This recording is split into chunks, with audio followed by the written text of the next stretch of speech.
Yun Shao menghela nafas dalam-dalam. Dia telah melakukan kontak dengan banyak orang laut, tapi dia tidak memiliki kesan yang baik tentang mereka. Dan tangannya berlumuran cairan merah, orang-orang laut yang tak terhitung jumlahnya di kehidupan sebelumnya. Dan sekarang adalah pertama kalinya ia menjadi begitu dekat dengan klan laut.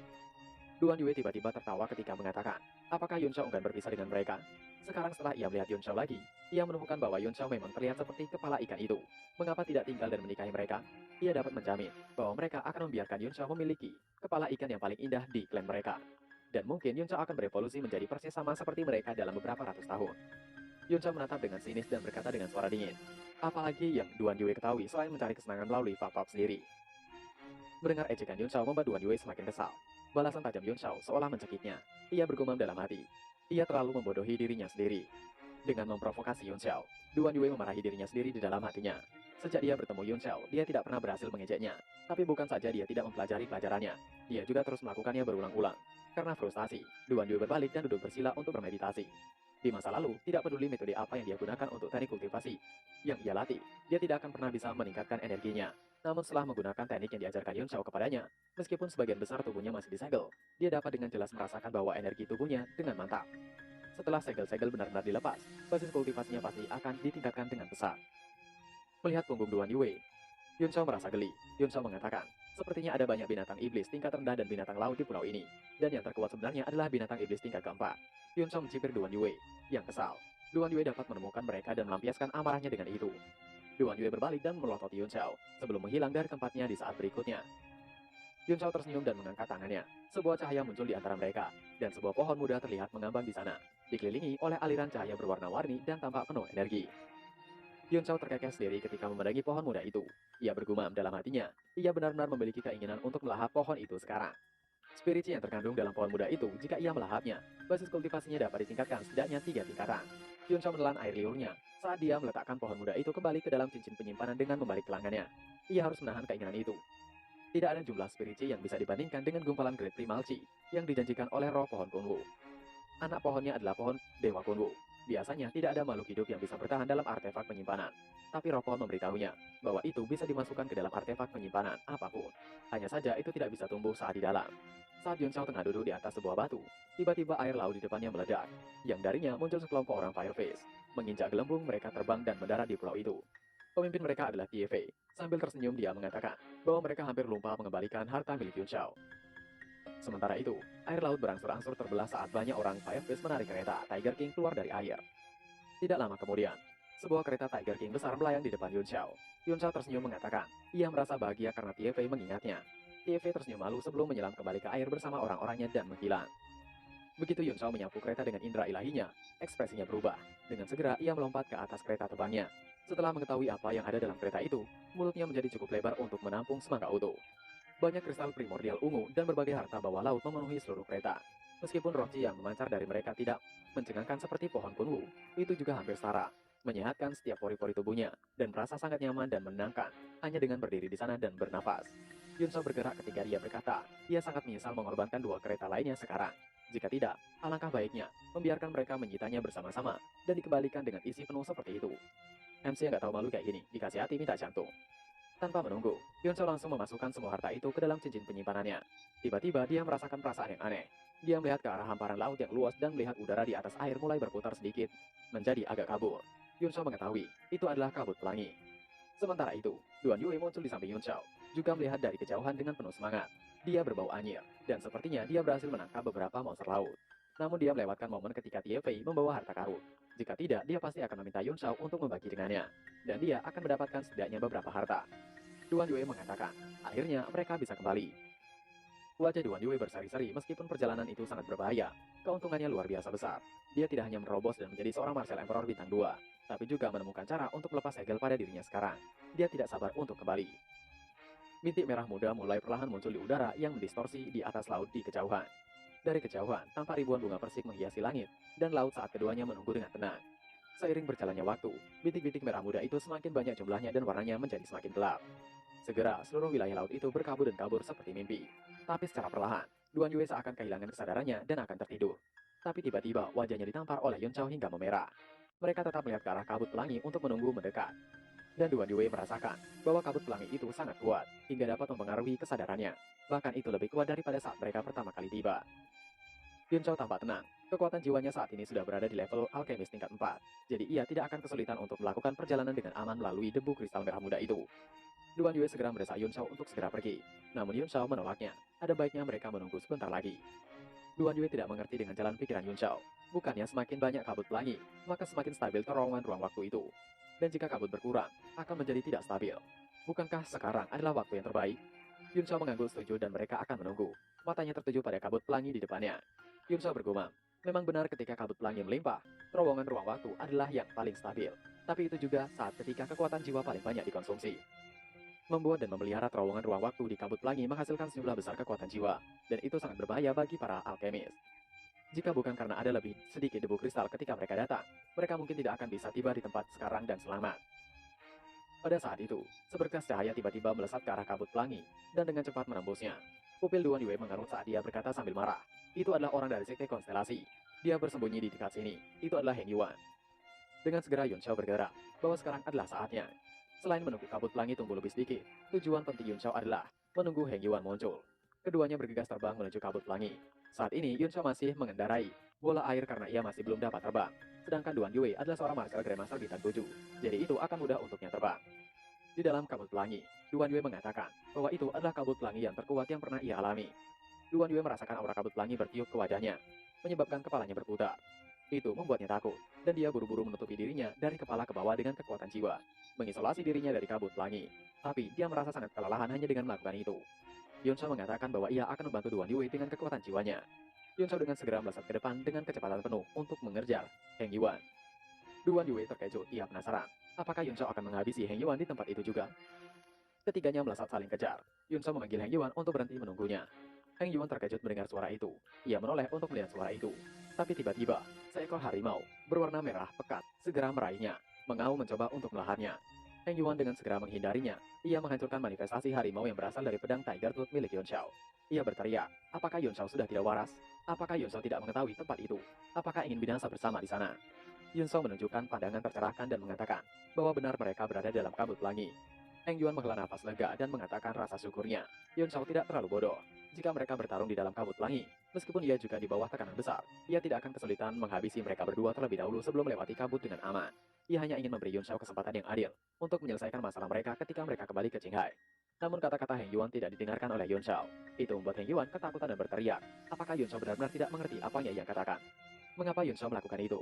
Karena ia tahu, jika ia melakukannya di Qinghai, ia tidak akan memiliki kesempatan sedikit pun untuk menghabisi Heng Yuan. Saat dia baru setengah jalan, dia melihat ekspresi mengejek Yun Chao. Dan kemudian, sejumlah besar kabut pelangi tertarik oleh kekuatan jiwa Yun Chao. Yun Chao merengus dingin. Menurutnya, Heng Yuan persis seperti konstelasi Old Freak yang ia ketahui. Apakah Heng Yuan akan binasa jika Heng Yuan tidak menyombongkan diri? Yun Chao mengatakan itu dengan suara dingin. Tangannya tampaknya telah menghasilkan hisapan yang kuat, menarik kabut pelangi di dekatnya menjadi massa, yang kemudian dikompresi menjadi bola merah muda yang tampak seindah bola salju. Heng Yuan ketakutan. Ia berteriak, apa yang sedang Yun Chao coba lakukan? Yun Chao mengabaikan teriakannya ketika bola merah muda itu tumbuh seukuran bola bowling. Dia mendorong tangannya ke depan, melemparkannya ke depan dengan kekuatan jiwanya. Saat berputar, bola menembus kabut menuju Heng Yuan. Heng Yuan berteriak kesal. Apakah Yun Chao masih benar-benar tidak waras? Heng Yuan tersentak seolah-olah dia telah melihat hal yang paling menakutkan di dunia. Dia buru-buru menghindar, tapi kemudian menyadari bahwa bola itu terlalu cepat untuk dihindari. Jadi, dia dengan cepat mengumpulkan kekuatan jiwanya di telapak tangannya dan mendorongnya ke depan untuk menahan bola energi itu. Senyuman mengerikan muncul di wajah Yun Chao saat dia menyatukan kedua telapak tangannya dan mengepalkannya. Sebuah cahaya tak terlihat meledak di tangannya. Dan sementara itu, bola bergegas menuju Heng Yuan, tiba-tiba membesar tepat di hadapan Heng Yuan. Yun Chao mendorong tangannya ke depan. Di saat itu juga, bola energi yang membesar itu meledak, dan dari dalamnya dimanifestasikan sebuah kapak merah muda besar, melayang tepat di depan Heng Yuan. Melihat itu, membuat Heng Yuan ketakutan. Ia segera mendorong tangannya ke depan dan penghalang yang ia buat, menggunakan kekuatan jiwanya menjadi beberapa lapis. Heng Yuan masih bersikap sombong mengatakan, Yun Chao hanyalah seorang martial lord, mencoba mengalahkannya. Itu tidak akan mungkin. Jika Yun Chao bisa menghancurkan penghalang dari sekte konstelasi yang ia gunakan, maka ia akan bersujud 3.000 kali di depan Yun Chao. Tapi Yun Chao tidak mendengarkan apa yang dikatakan oleh Heng Yuan. Tiba-tiba dari samping Heng Yuan, pedang Tiger Tooth melayang mendekatinya. Melihat itu membuat Heng Yuan menangis sekencang-kencangnya. Ia mengatakan bahwa ia menyerah, dan meminta untuk Yun Chao menghentikan serangannya. Apakah Yun Chao tidak ingin menjadi orang baik? Namun Yun Chao tidak mendengarkannya, dan segera mendaratkan serangan itu pada Heng Yuan, dan menghancurkan perisai yang melindunginya berkeping-keping. Itu membuat Heng Yuan berteriak mengerang kesakitan. Ia berteriak karena tidak bisa memblokir serangan Yun Chao. Perisai yang ia aktifkan seolah-olah tidak berguna, dan hingga pada akhirnya hancur berkeping-keping. Heng Yuan meraung, merasa sangat marah dan kesal. Dia dengan cepat melakukan gerakan mantra dengan kedua tangannya, dan batu muncul di antara telapak tangan di saat berikutnya. Di bawah tekanan chi primordialnya, batu itu menghantam serangan Yun Shao yang membuatnya hancur berkeping-keping. Mata Yun Shao terbelalak saat melihat batu itu. Ia tahu jenis batu itu, maka ia terkejut. Tapi detik berikutnya, batu itu langsung hancur juga. Heng Yuan menghela nafas lega, wajahnya menjadi pucat karena ketakutan. Sementara matanya dipenuhi dengan ekspresi kesakitan. Jelas batu itu sesuatu yang luar biasa. Heng Yuan menyayangkan batu berharganya telah hancur. Raut sedih muncul di wajahnya. Yun Shao tiba-tiba berteriak menyebutkan nama batu itu. Itu adalah batu tiga kehidupan. Yun Shao berkata dengan marah. Yang mana seharusnya Heng Yuan memberitahunya bahwa Heng Yuan memiliki tiga batu kehidupan. Dan ia akan mengampuni Heng Yuan. Yun Shao hanya bisa mengumpat kesal. Ia membentak Heng Yuan karena menghancurkan harta yang begitu berharga. 1000 kematian tidak akan cukup untuk menebus dosa Heng Yuan. Three Leaf Stone atau batu tiga kehidupan adalah jenis batu yang sangat aneh, yang mengandung kekuatan jiwa tanpa akhir. Desas-desus mengatakan bahwa seorang manusia pernah menemukan batu tiga kehidupan dan meletakkannya di samping bantalnya ketika dia kembali. Dia memimpikan kehidupan sebelumnya, kehidupan sekarang dan kehidupan masa depan. Total tiga kehidupan. Ketika dia tidur pada malam yang sama, yang memberi nama batu itu. Nilainya bahkan lebih besar dari naga banjir ungu 900. Heng Yuan jelas tidak mengetahui asal-usul batu tersebut. Dia telah membelinya dari pedagang. Dan karena ia merasakan ada kekuatan jiwa yang besar di dalamnya, dia membawanya sepanjang waktu untuk mempelajarinya. Dia telah melepaskan kekuatan jiwanya sekarang untuk menyelamatkan hidupnya. Setelah batu itu meledak, sejumlah besar kekuatan jiwa menyebar, menerbangkan kabut pelangi di sekitar Heng Yuan dan membentuk zona aman. Heng Yuan terlihat menangis akan hidupnya yang terancam. Saat dia merasa sedikit lega, dia mendengar suara mendesing yang tajam. Dia mendongak dan tersentak saat dia langsung berkeringat dingin. Dia melihat Yun Shao memasang wajah gelap dan ekspresi garang, dengan bola kristal merah muda yang berukuran raksasa berputar di kepalanya. Itu tumbuh lebih besar dan lebih besar lagi dan menghasilkan suara memekakan telinga. Hati Heng Yuan tenggelam saat melihatnya. Saking ketakutannya, Heng Yuan segera berteriak pada Yun Shao. Mereka bisa membicarakannya. Seorang pria gentle tidak menggunakan kekuatan. Mereka ditakdirkan untuk bertemu satu sama lain dan bernegosiasi. Ia meminta untuk Yun Shao membiarkannya hidup. Jika memang mereka bertemu lagi di masa depan, ia akan memperlakukan Yun Shao dengan baik. Heng Yuan benar-benar ketakutan. Dia tahu dia tidak akan pernah bisa menahan bola kristal merah muda itu. Jadi dia buru-buru menggunakan alasan. Ketika dia melihat bahwa dia tidak menggerakkan Yun Shao, dia menggambar wajah yang memelas dan memohon. Ia memohon pada Yun Shao untuk melepaskannya. Ia mengakui bahwa ia telah salah. Ia akan bersujud kepada Yun Shao dan memberikan semua yang Yun Shao inginkan. Sekali lagi, ia memohon untuk menyelamatkan hidupnya yang menyedihkan itu. Tiba-tiba Duan Yue telah sampai di tempat pertarungan. Ia terkejut karena sepertinya ia ketinggalan berita. Dengan segera Duan Yue mendekati Heng Yuan dan memakinya sebagai pengecut. Namun makian itu tidak Heng Yuan sangkal. Ia membenarkannya. Ia mengakui bahwa ia adalah seorang pengecut. Dan ia memalukan bagi semua Martial Emperor. Heng Yuan berkata dengan tergesa-gesa. Menurut Heng Yuan, Duan Yue benar apa yang dikatakan tentangnya. Heng Yuan meminta untuk Duan Yue membantunya berbicara dengan Yun Shao. Meminta Yun Shao untuk mengampuninya. Saat mereka kembali, ia akan melayani. Mereka berdua seperti seorang pelayan. Duan Yue dan Yun Shao mendengarnya serempak mengatakan sangat menjijikan. Yun Shao merasa mual mendengarnya. Dia telah melihat banyak prajurit yang takut kehabisan akal dan takut akan kematian. Tapi ini adalah pertama kalinya dia melihat yang semurah itu. Yun Shao mengatakan bahwa itu benar-benar menjijikan. Heng Yuan benar-benar dari sekte konstelasi. Sebanding dengan pemimpin sektenya yang murahan dan menjijikan juga. Yun Shao tidak akan memberikan pengampunan. Ia melemparkan bola kristal merah muda ke arah Heng Yuan.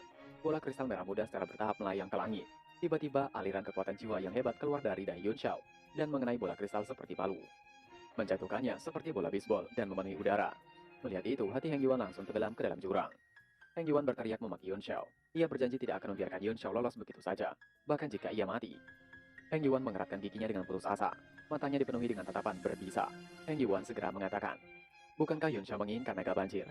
Maka Yun Shao bisa terus bermimpi jika begitu. Heng Yuan mengeluarkan naga banjir yang ukurannya telah mengecil. Dengan enggan, Heng Yuan menghancurkan kepala naga banjir. Tubuh binatang itu berkerut kesakitan. Heng Yuan mengatakan, karena Yun Shao ingin menghabisi dirinya, ia tidak akan membiarkan Yun Shao mendapatkan apapun darinya. Ia berteriak, jika ia tidak bisa memilikinya, maka Yun Shao pun tidak akan bisa memilikinya juga. Seketika, ledakan bola kristal terdengar sangat nyaring. Bola kristal Yun Shao menabrak lengan Heng Yuan dan meledak. Debu kristal itu berubah menjadi seperti api yang membakar tubuh Heng Yuan. Itu meleleh ke dalam tubuh Heng Yuan begitu menyentuh kulitnya. Hanya dalam sekejap, seluruh tubuh Heng Yuan berubah menjadi merah muda, dan pupil matanya berangsur-angsur membesar, menunjukkan ekspresi ketakutan yang hebat. Dengan tatapan kosong, dia melayang di udara dan sepertinya sudah tenang. Selain berubah menjadi merah muda di sekujur tubuhnya, sepertinya tidak ada yang aneh darinya. Ia bingung, mengapa ia tidak musnah. Tapi tiba-tiba matanya terbelalak dan jatuh. Yun Shao dan Duan Yue bertukar pandang, dan mulai mengamati dengan kewaspadaan tinggi. Mereka belum pernah melihat orang menyerap begitu banyak kabut pelangi. Ekspresi Heng Yuan aneh menjadi kosong, dan kemudian berangsur-angsur berubah. Tiba-tiba sebuah senyuman menyapu bibirnya, tampak aneh dan dingin, mengejutkan Yuan Shao dan juga Duan Yue. Mereka berdua benar-benar tidak bisa memikirkan apa yang sebenarnya terjadi untuk saat ini.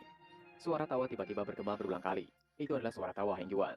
Setelah tertawa beberapa menit, dia mencari tenang. Dengan tatapan aneh, dia melirik Yuan Shao dan juga Duan Yue di saat bersamaan. Ia mendengus dingin dan berkata dengan suara serak bahwa Yuan Shao dan Duan Yue adalah sepasang orang yang aneh. Duan Yue yang seorang martial emperor yang disegel, dan Yuan Shao seorang alkemis tingkat keempat di usia 15 tahun. Ekspresi Yuan Shao dan Duan Yue berubah drastis, dan keduanya meningkatkan kewaspadaan mereka ke level tertinggi. Tapi, tatapan jijik muncul di mata Heng Yuan. Heng Yuan melemparkan tangannya ke samping dan membuat lorong di kabut pelangi yang akan ia gunakan sebagai jalan. Dan di detik berikutnya, Heng Yuan melesat dengan kecepatan luar biasa dan tidak terlihat lagi. Duan Yue tercengang, dan jantungnya berdebar kencang. Heng Yuan memberinya terlalu banyak tekanan sekarang, dan pandangan itu saja hampir membuatnya pingsan. Ia terbata-bata menanyakan kepada Yuan Shao, apa yang sebenarnya terjadi.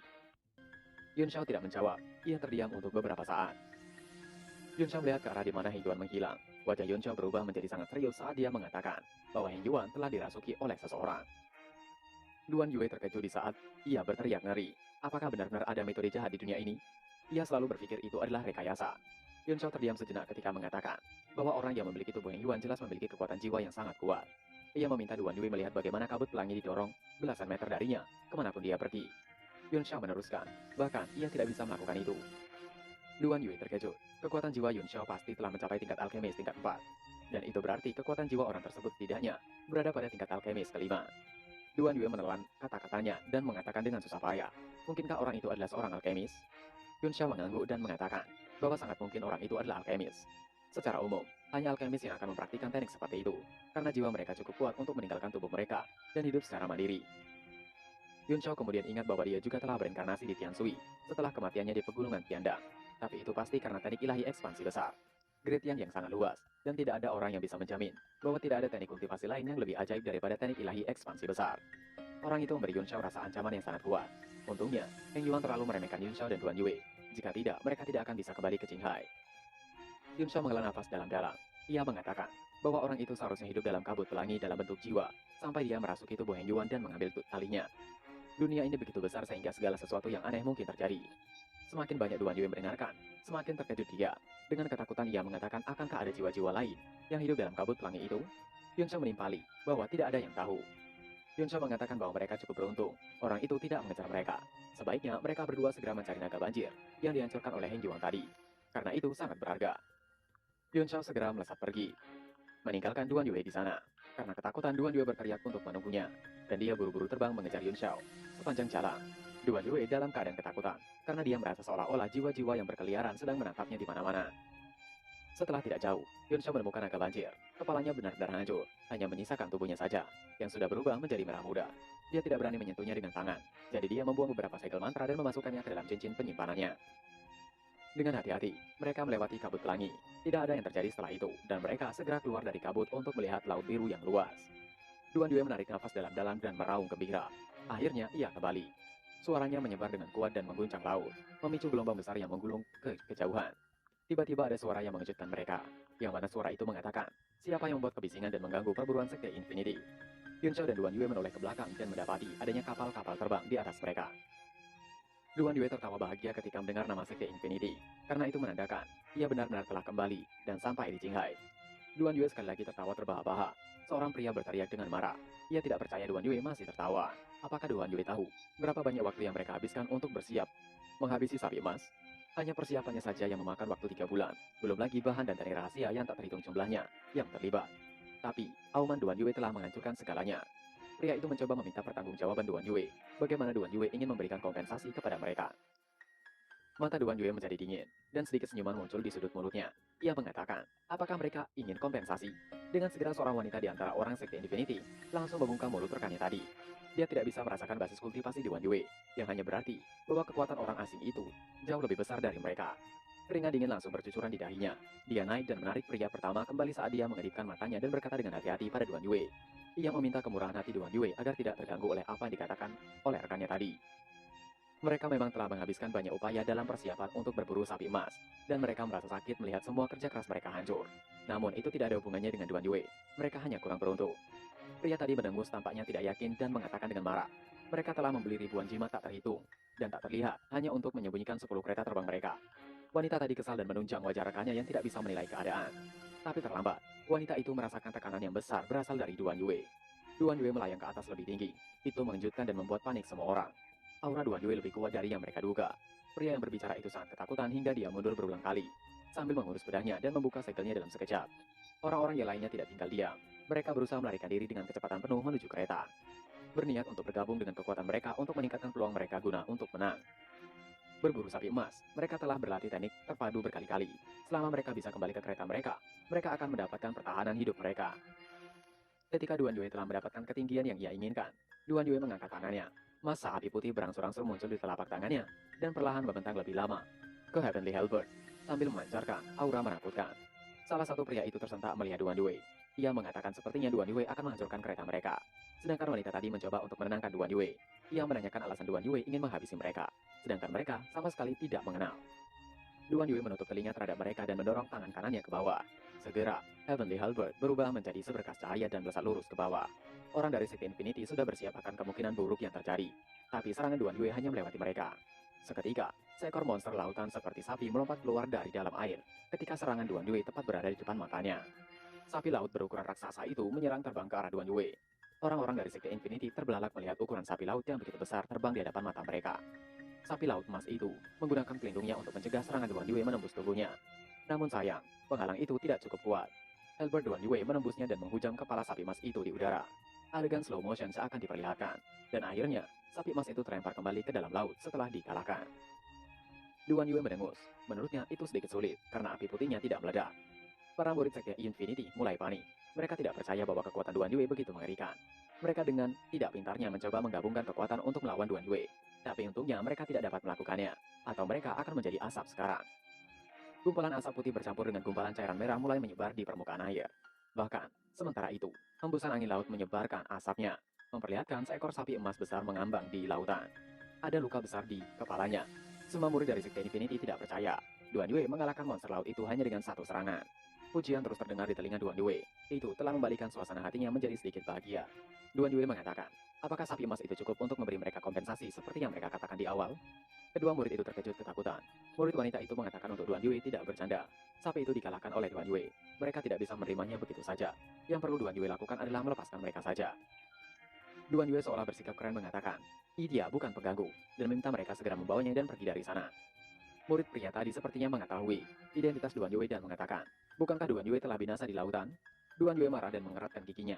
Ia berteriak omong kosong apa yang murid itu katakan. Murid wanita segera menghentikan rekannya yang membicarakan omong kosong. Yunsha tiba-tiba datang dan mendekati Duan Yue. Juga meminta untuk murid sekte Infinity itu menjelaskan maksudnya. Mereka mengatakan Duan Yue telah mati di lautan. Duan Yue yang masih melayang di udara segera meminta mereka untuk berbicara. Itu membuat murid itu ketakutan. Dengan getir murid itu mengatakan, beberapa hari yang lalu, sebuah berita beredar di Qinghai tentang Duan Yue dan beberapa martial grandmaster lainnya. Mengatakan bahwa mereka semua tewas saat berburu naga banjir bersama. Itu menyebabkan kegemparan di Qinghai. Sekte Pedang Terbang, Sekte Pembunuh Harimau, dan Perpustakaan Foursquare bahkan mengirim para ahli untuk mencari Ma Wendy, Yan Fei Yue, dan Si Hongcai. Tetapi mereka tidak menemukan apapun. Duan Yue semakin marah dan geram mendengar itu. Namun Yun Xiao mencoba untuk menghentikan kekesalan Duan Yue. Yun Xiao menatap murid itu dan menanyakan apa sumber beritanya. Murid wanita itu sangat terkejut. Duan Yue adalah seorang martial grandmaster yang terkenal sementara remaja. Yang ada di hadapannya saat ini hanyalah seorang martial lord bintang 1, dan bahkan lebih muda darinya. Namun Duan Yue sepertinya mengikuti jejaknya. Murid wanita itu menebak mungkinkah Yun Xiao menjadi murid dari negara adidaya. Murid wanita itu mempercayai apa yang ada di pikirannya. Jadi ia berkata dengan cepat dan penuh hormat, bahwa sumber beritanya adalah seorang ahli dari sekte konstelasi. Dikatakan bahwa orang tersebut menyaksikan seluruh pertempuran dari kejauhan. Dan untungnya dia jauh darinya, jadi dia selamat. Setelah mendengar penjelasan itu, Yun Xiao berterima kasih atas beritanya. Ia juga memberikan sapi emas itu. Ketika murid wanita itu mencoba untuk menolak, Yun Xiao segera menoleh dan mengatakan dengan suara dingin, jika mereka menolak lagi, ia bisa berubah pikiran dan menghabisi mereka semua. Dengan ketakutan, semua kereta terbang sekte Infinity segera pergi dengan menarik sapi emas bersama mereka, meninggalkan Duan Yue dan juga Yun Xiao. Setelah kepergian mereka, Duan Yue menanyakan bagaimana pendapat Yun Xiao.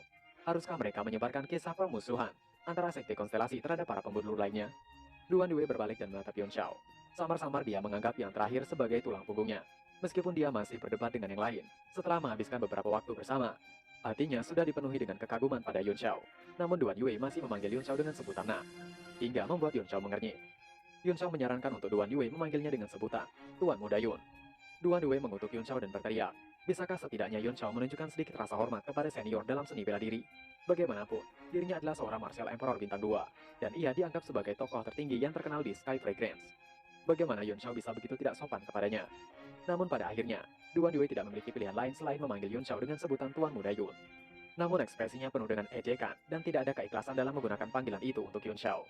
Namun Yun Shao cukup puas. Ia tersenyum dan mengatakan, meskipun sekte pedang terbang, sekte pembunuh harimau, dan perpustakaan Foursquare lebih lemah dari sekte konstelasi, mereka dianggap raksasa di tempat kecil seperti Heaven Sent. Adalah hal yang baik untuk menimbulkan konflik di antara mereka, dan dapat mengambil kesempatan untuk mencuri kapal perang Blue-Luan. Duan Yue membenarkan apa yang dikatakan Yun Shao. Sepertinya ia setuju. Namun seketika Duan Yue tiba-tiba terkejut. Matanya menjadi besar dan dia berteriak dengan terbata-bata dan lantang. Apa yang Yun Shao katakan? Apakah Yun Shao ingin mencuri kapal perang Blue-Luan?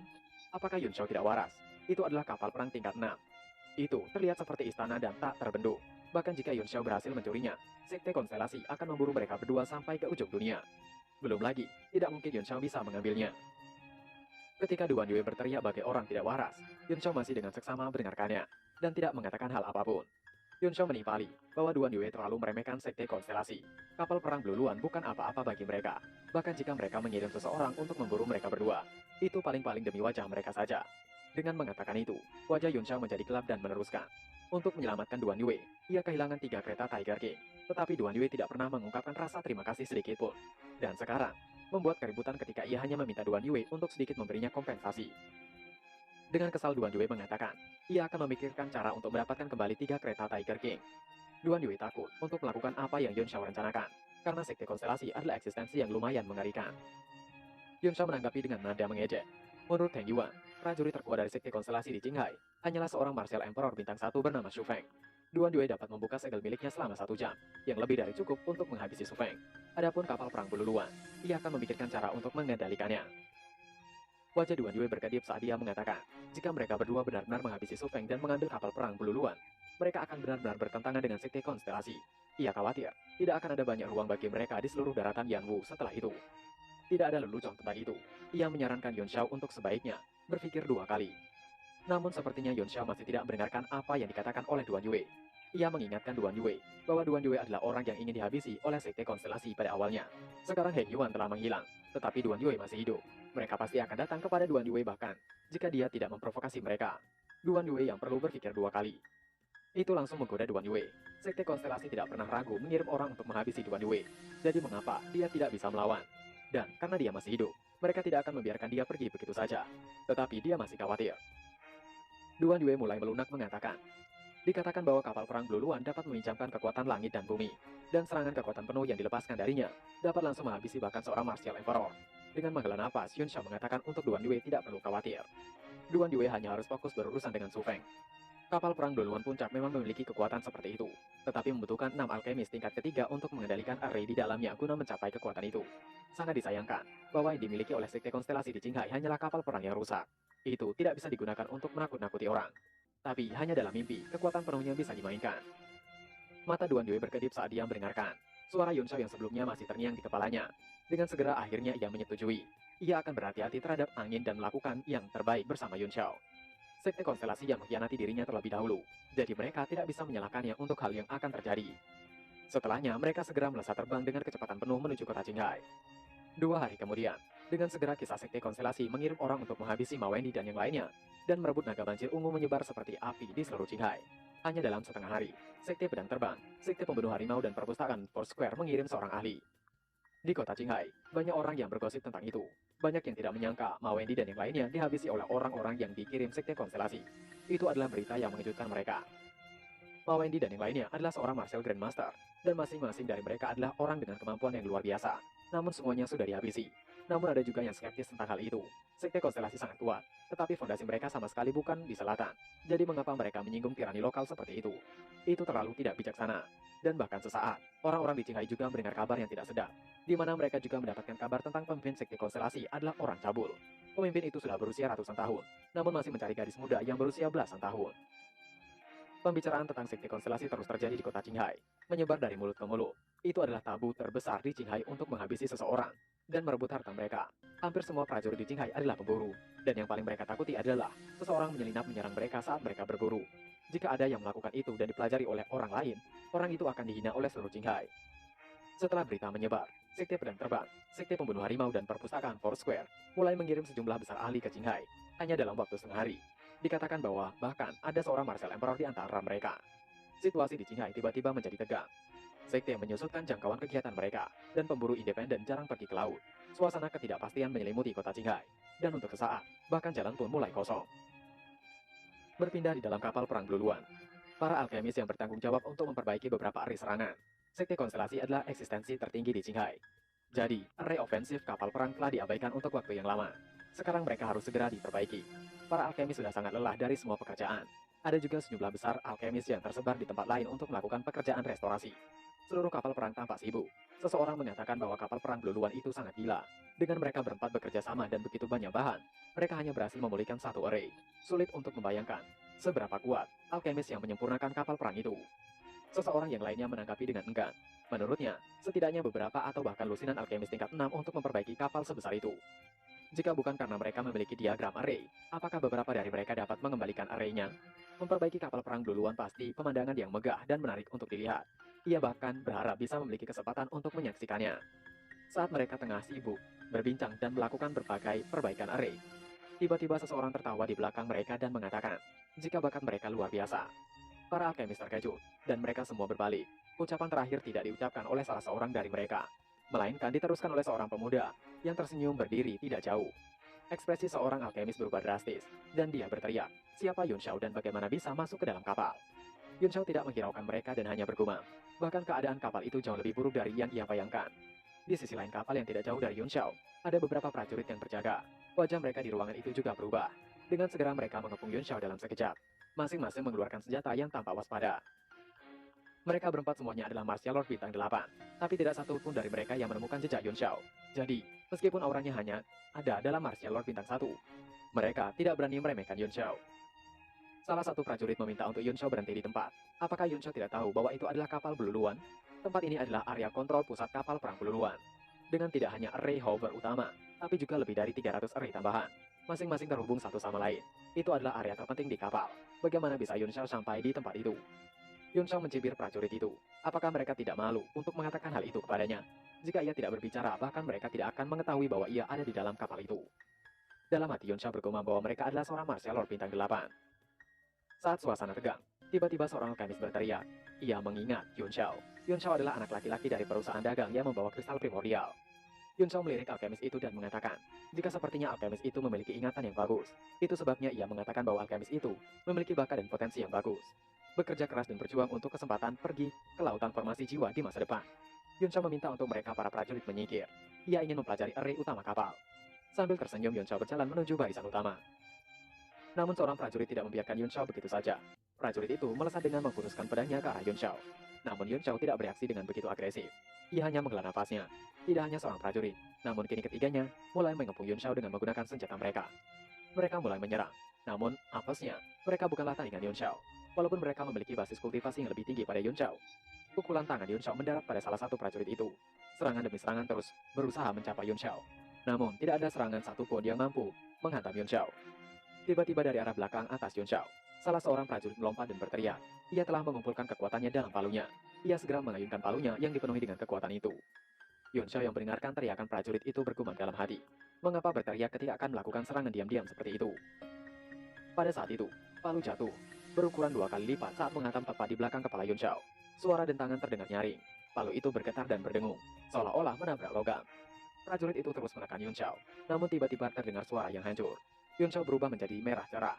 Matanya menatap tajam dengan senyuman bergumam. Tubuh tirani tidak mengecewakannya sama sekali. Sebuah kekuatan meledak dari tubuhnya, mendorong prajurit itu menjauh. Itu mengejutkan prajurit palu tadi. Ia berteriak tidak mungkin. Kemudian Yun Shao berbalik. Ia tersenyum menatap prajurit yang saat ini ketakutan setengah mati. Dengan segera Yun Shao membuang kedua tinjunya, yang tidak memiliki fluktuasi energi. Itu adalah pukulan kekuatan penuh dengan kekuatan fisik murni. Jika kalian lihat, dan kalian ingat adegan saat Saitama sparring dengan Genos, pukulan Yun Shao saat ini hampir mirip saat Saitama memberikan pukulan pada Genos, dan menghancurkan gunung juga membelah awan. Pukulan itu mengempaskan prajurit palu tadi. Suara gemuruh terdengar di seluruh kapal. Sedangkan, sisa prajurit yang lain terkejut melihat rekannya telah dipukul mundur. Ketika asap menghilang, terlihat tubuh prajurit palu tadi seolah keriting. Wajah prajurit yang tersisa menjadi pucat. benar-benar ketakutan. Palu perang adalah senjata suan terkuat di antara mereka berempat, dan itu adalah senjata suan tingkat keempat. Namun Yun Shao baru saja menghancurkannya dengan tangan kosong. Semua orang benar-benar dibuat bodoh. Bahkan seorang Martial King tidak dapat menghancurkan senjata mistik tingkat keempat dengan kekuatan murni. Yun Shao yang ada di belakang mereka segera mengatakan, jika ada orang yang berani bergerak selangkah saja, ia akan menghabisi mereka semua, seperti apa yang ia lakukan pada prajurit Palu. Yun Shao akan mendeskripsikan bentuk prajurit Palu itu, namun ia bingung bagaimana harus mendeskripsikannya, karena tubuh prajurit Palu itu tidak terlihat berbentuk sama sekali. Yun Shao akhirnya menyerah untuk mendeskripsikannya. Ia memilih untuk berbalik menuju eri kapal, sedangkan prajurit yang tersisa bahkan sampai terkencing, melihat pemandangan di depan mereka. Yun Shao melihat eri utama, dan kemudian ratusan eri berantakan di sekitarnya. Sambil mengerutkan kening, dia mengatakan bahwa ia tidak percaya itu dalam keadaan hancur. Benar saja, kapal perang ini hadir hanya sebagai fasad. Mengapa sekte konstelasi begitu peduli dengan reputasinya? Berapa banyak uang yang harus ia keluarkan untuk memperbaiki kapal perang yang rusak itu? Beberapa alkemis saling memandang dengan heran. Mungkinkah pemuda itu juga tahu tentang eri? Berdiri di formasi utama, Yun Shao mengerutkan kening dan merenung sejenak sebelum dia mulai melakukan gerakan mantra, yang berubah menjadi rangkaian karakter seperti kecebong, dan terbang ke formasi utama di tengah beluluan. Para alkemis di sekitar tercengang saat mereka melihat gerakannya yang terampil. Mereka juga terkejut ketika melihat bahwa formasi itu mulai bergerak. Sementara itu, terdengar teriakan dari luar. Tampaknya seseorang telah membobol kapal perang. Segera suara pertempuran dan jeritan memenuhi udara, dan seluruh kapal perang terpengaruh dan mulai sedikit bergoyang. Itu mengejutkan orang-orang di ruangan itu. Pertarungan yang menggetarkan seluruh kapal perang jelas bukan sesuatu yang bisa dilakukan oleh orang-orang di level mereka. Mungkinkah itu tiga sekte? Yun Shao tetap tenang dan terus melakukan gerakan mantra, tetapi dia bergumam pada dirinya sendiri. Sebaiknya ia berhati-hati dan jangan terlalu merusak kapal perang ini. Jika tidak, ia akan menghabiskan banyak uang. Tiba-tiba suara seseorang terdengar di sekitar. Siapa yang berani mencari kematian? Beraninya datang ke sekte konstelasi untuk membuat masalah. Raungan marah bergema di seluruh kapal perang, dan aura mengerikan mulai menyebar. Bahkan Yun Shao merasakan itu di ruang kendali pusat. Itu tidak lain adalah penanggung jawab sekte konstelasi di Qinghai, seorang Martial Emperor bintang 1 bernama Su Feng. Terlihat Duan Yue telah duduk di atas tumpukan tubuh orang-orang sekte konstelasi. Ia merengus dan mencibir Su Feng, hanya muncul setelah ia menghabisi semua orang Martial Grandmaster. Itu sungguh memalukan, dan ia akan memastikan bahwa Su Feng lah yang akan musnah hari ini. Terlihat Su Feng melayang di udara bersama dengan beberapa prajurit yang dia bawa. Su Feng sendiri adalah pemimpin tertinggi sekte konstelasi yang ada di kota Qinghai. Su Feng menanyakan kepada Duan Yue, siapa nama Duan Yue? Karena ia tidak bisa menghabisi seseorang tanpa mengetahui nama mereka. Namun Duan Yue dengan mencengkeram bajunya sendiri mengatakan, jika Su Feng tidak layak untuk mengetahui namanya. Mendengar itu membuat Su Feng berteriak kesal. Duan Yue yang hanya seorang Grand Martial Master berani bersikap sombong di hadapannya. Tetapi, sesaat kemudian ia melihat ke arah Duan Yue dan ia menyadari ada yang salah. Ia merasakan energi dari Duan Yue terus meningkat. Dalam hati Su Feng masih tidak percaya, Duan Yue adalah seorang Martial Emperor bintang 2. Ia pucat dan keringat dingin. Karena hal itu, Su Feng tiba-tiba melembut. Ia meminta untuk Duan Yue tetap tenang. Ia menanyakan, apakah sekte konstelasi pernah menyinggung Duan Yue? Jika sekte konstelasi telah menyinggung Duan Yue, maka ia akan. Namun kata-kata Su Feng berhenti ketika ia tiba-tiba menghindari serangan Halberd milik Duan Yue yang menghujam Su Feng. Serangan Halberd tidak melukai Su Feng, namun itu melukai salah satu prajuritnya yang di belakang. Prajurit itu melayang jatuh dengan meminta tolong sebelum benar-benar kehilangan nafasnya. Halberd Duan Yue telah kembali ke tangannya. Ia mendengus mengatakan bahwa Su Feng tahu apa yang telah sekte konstelasi lakukan kepadanya. Ia akan memberitahukan namanya. Dengan itu juga, ia akan memastikan menghabisi mereka. Duan Yue menyebutkan namanya, bahwa ia adalah pemburu di lautan, yang bernama Duan Yue. Mendengar nama Duan Yue disebut, itu membuat Su Feng berubah. Wajahnya penuh dengan kemarahan. Ia segera melesat menuju Duan Yue dan memerintahkan prajuritnya ikut bertarung bersamanya. Di dalam kapal Blue Luan, terlihat para alkemis tengah terkejut karena ledakan yang terjadi di luar kapal. Salah satu alkemis mengatakan, jika orang yang dihadapi Su Feng ternyata lebih kuat daripada Su Feng itu sendiri. Mereka masih berpikir positif, karena sekte konstelasi menang dalam jumlah. Jadi mereka tidak perlu takut, Su Feng dari sekte konstelasi bisa dikalahkan. Salah satu alkemis di sana kemudian berhenti dan memikirkan dengan takut. Ia mengatakan, berbicara tentang lawan Su Feng adalah seorang diri. Tapi apakah benar-benar orang itu sendirian? Mereka dengan segera melihat ke arah Yun Shao, yang tengah memperbaiki array kapal. Mereka kemudian tidak membahas mengenai hal itu lagi, karena mereka terkejut. Mereka mengangkat tangan dan berteriak serempak, menunjuk ke arah formasi kapal yang mulai bekerja dan beroperasi. Mereka tidak menyangka, padahal array itu tidak pernah bisa dioperasikan sebelumnya karena rusak, tapi sekarang telah diperbaiki. Kapal perang Blue Luan benar-benar bisa beroperasi lagi. Namun dalam hati Yun Shao mengatakan tidak, kapal Blue Luan terlalu rusak. Satu-satunya cara untuk mengaktifkan array-nya adalah menggunakan Primordial Stone. Jika ia ingin memperbaiki secara menyeluruh dan menggunakannya secara bebas, ia harus sampai di sana. Hal yang pertama ia harus lakukan adalah mengatasi pengganggu. Yun Shao menghentakkan kakinya ke lantai beberapa kali meninggalkan tempatnya berdiri saat ini, menuju sebuah formasi. Formasi dengan penutup berwarna kuning cerah kini mulai terbuka ketika Yun Shao telah mendekat. Para alkemis yang ada mendekat untuk melihat apa yang terjadi, dan sebenarnya mereka ingin mempelajarinya. Dari dalam formasi itu muncul seperti altar kecil yang di atasnya terdapat tombol besar untuk mengaktifkannya. Para alkemis di belakang Yun Shao seketika berteriak antusias. Yun Shao tahu alasan mereka berteriak segembira itu. Ia mengatakan bahwa ia merasa ikut sedih, karena bahkan mereka para alkemis tidak pernah melihat panel kendali dari kapal duluan. Yun Shao meminta untuk mereka mendekat. Ia akan memperlihatkan pada mereka sesuatu yang lebih keren.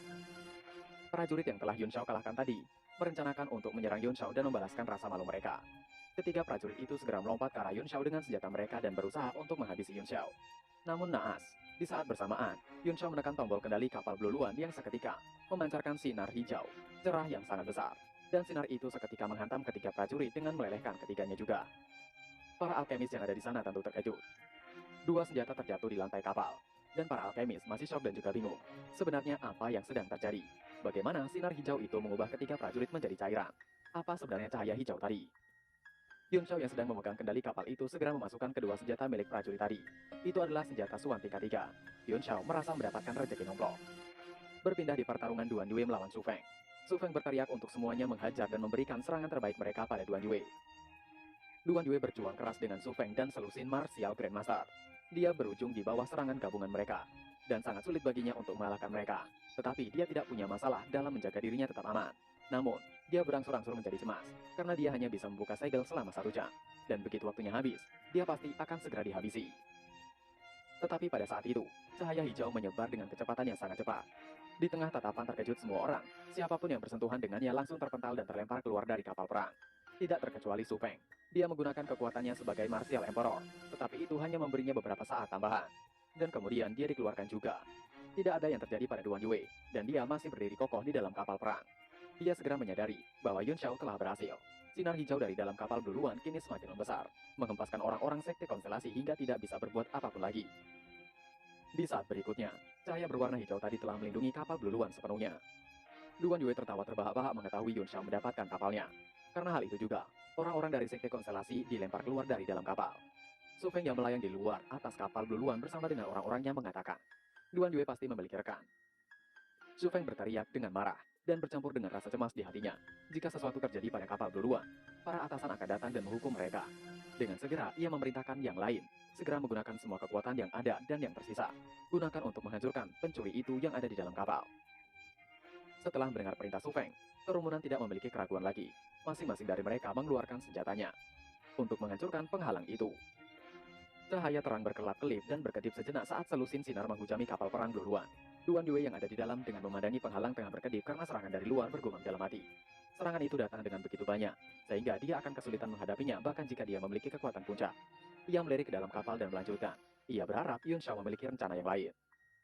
Berpindah di dalam kapal, Yun Shao memandangi ke arah luar sesekali dan mengabaikannya saat dia menoleh ke beberapa alkemis dan mengatakan, tepatnya ada 4 dari para alkemis.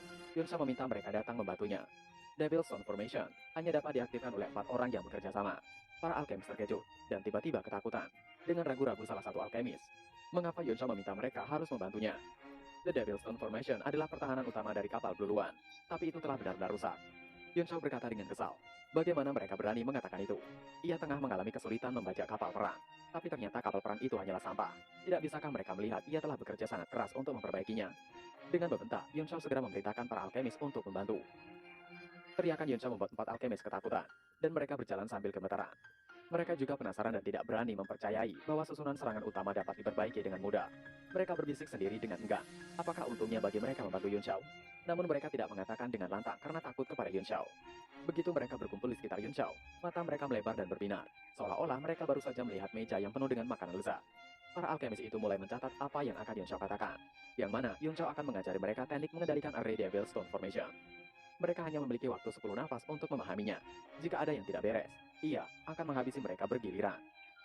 Yun Shao mengatakan dengan wajah dingin. Para alkemis yang terkejut menelan ludah dan berkeringat dingin saat mereka mendengarkan dengan penuh perhatian. Tidak menyadari ledakan yang memekikan telinga di luar kapal perang. Di luar kapal, tepatnya di luar penghalang kapal, serangan demi serangan masih terus dilayangkan oleh orang-orang sekte konstelasi. Su Feng berteriak kesal.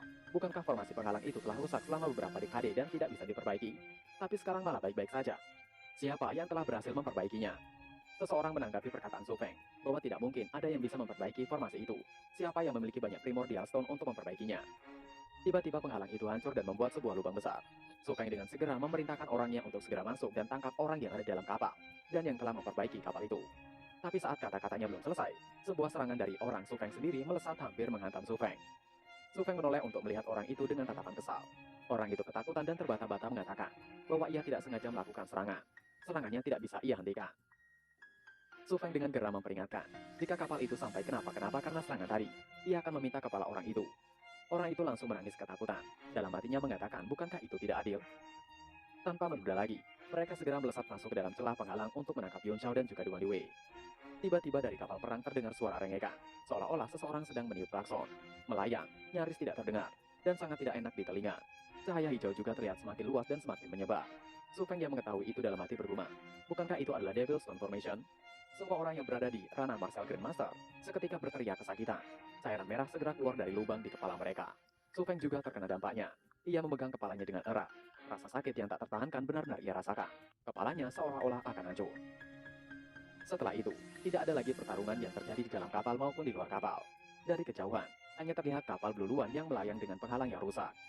Di dalam kapal perang lain yang beberapa mil jauhnya dari kapal perang Blue Luan Sekte Konstelasi, seseorang lelaki tua dari pengendalian 1000 bangau atau Court of the Thousand Cranes sedang beristirahat dengan mata tertutup.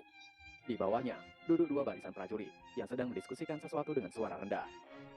Di antara mereka ada yang mengatakan, para ahli yang diundang oleh 3 sekte memang luar biasa. Ia tidak percaya mereka benar-benar mengambil alih kapal perang Blue Luan. Orang-orang dari Thousand Crane tertawa senang karena sekte konstelasi akan menderita kali ini. Mereka juga penasaran, siapa Martial Emperor Bintang 2 yang melawan semua ahli dari sekte konstelasi itu sendirian. Jika orang itu dari selatan, seharusnya menjadi tokoh terkenal. Orang yang lain mengatakan bahwa 3 hari yang lalu, perwakilan dari 3 sekte datang ke kota Qinghao untuk mendiskusikan sesuatu yang rahasia. Ketiga sekte ingin meminjam kekuatan Thousand Crane untuk berurusan dengan sekte konstelasi. Tapi ternyata, 3 sekte itu memiliki kartu trap sendiri. Untung saja Thousand Crane menolak permintaan 3 sekte itu. Ada juga yang menanggapi untuk mereka tidak mengatakannya. Karena sekte benang terbang, sekte pembantai harimau, dan perpustakaan Four Square adalah kekuatan dari kerajaan yang sama dengan Thousand Crane mereka. Dan mereka harus bersama-sama melawan musuh. Selain itu, Thousand Crane adalah yang paling menderita diakibatkan sekte konstelasi. Bahkan, ketika orang-orang di bawah sedang mengobrol, lelaki tua itu tiba-tiba membuka matanya, yang berkedip-kedip dengan ragu.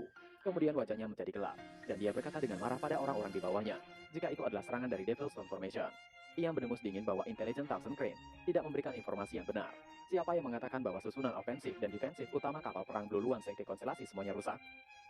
Seseorang dari badan intelijen bernama Su Zhengqing berdiri dengan hormat memberi salam mencoba membenarkannya bahwa kedua formasi kapal itu telah rusak. Namun sepertinya Pak Tua itu masih tidak percaya.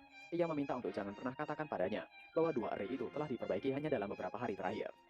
Pak Tua itu merengus meneruskan. Ia menjaga sekelompok orang bodoh. Bagaimana badan intelijen bisa melewatkan informasi penting seperti itu? Pak Tua itu memberikan ancaman akan mengurangi gaji mereka dan menghukum Su Zhengqing dengan cambukan. Tentu saja, Su Zhengqing tidak bisa berbuat apapun dan hanya menerima hukuman yang diberikan. Kembali di kapal perang, terlihat Su Feng tengah menderita karena suara dan gelombang yang dihasilkan oleh Devil's Stone Formation. Devil's Stone Formation ditemukan oleh para kultivator yang terkenal di zaman kuno. Itu adalah teknik seni bela diri Sonic yang sangat pintar, yang dapat mengganggu pikiran pendengar dan menarik iblis mental. Hal terpenting bagi seorang pejuang adalah menghilangkan gangguan dari pikirannya dan membuatnya tetap tenang. Karena begitu iblis mental tertarik, energinya akan menjadi liar yang dapat mengakibatkan penyimpangan Qi, atau dalam skenario terburuk adalah kematian. Teknik seni bela diri semacam ini sangat brutal dan sulit untuk dipertahankan. Kemudian itu dimodifikasi menjadi Ray oleh seorang alkemis jenius. Meskipun susunannya tidak sekuat ketika dilakukan oleh seorang pejuang, hasilnya sama, dan sangat cocok untuk menargetkan sekelompok besar musuh. Kemudian itu dibangun ke semua kapal perang Blue Luan tingkat 6 sebagai barisan pertahanan utama. Su Feng meraung kesal dan hendak terbang menjauh. Sejak dia datang ke kota Qinghai, dia selalu ingin memperbaiki Devil's Stone Formation. Tetapi dia tidak dapat menemukan siapapun yang tahu cara memperbaikinya. Dia tidak pernah berpikir bahwa dia akan mengalaminya secara langsung ketika Ray diaktifkan untuk pertama kalinya. Dia sangat marah, dan bersamaan dengan efek suara sihir, setelah beberapa saat menderita, Su Feng mencabut sumbatan tangan di telinganya. Tubuhnya masih dalam keadaan gemetar. Ia bergumam pada dirinya sendiri. Sepertinya selama ia tidak mendengar, ataupun menghindari suara gelombang dari Devil's Stone Formation, ia tidak akan terpengaruh. Tapi tiba-tiba, sebuah suara acuh tak acuh datang dari atas mencibir pemikiran Su Feng tentang menghindari suara Devil's Stone Formation. Dengan tatapan mengejek, Duan Yue menatapnya saat Heavenly Halberd di tangannya berayun turun dari langit, diselimuti masa api putih. Melihat Duan Yue, membuat Su Feng seketika terkejut. Ia berteriak tidak percaya. Bagaimana bisa Duan Yue tidak terpengaruh oleh suara gelombang Devil's Information? Duan Yue mencibir Su Feng. Bagi orang yang akan binasa, apakah penting untuk mengetahui hal itu? Duan Yue berkata dengan wajah acuh tak acuh, sementara matanya penuh dengan niat untuk menghabisi.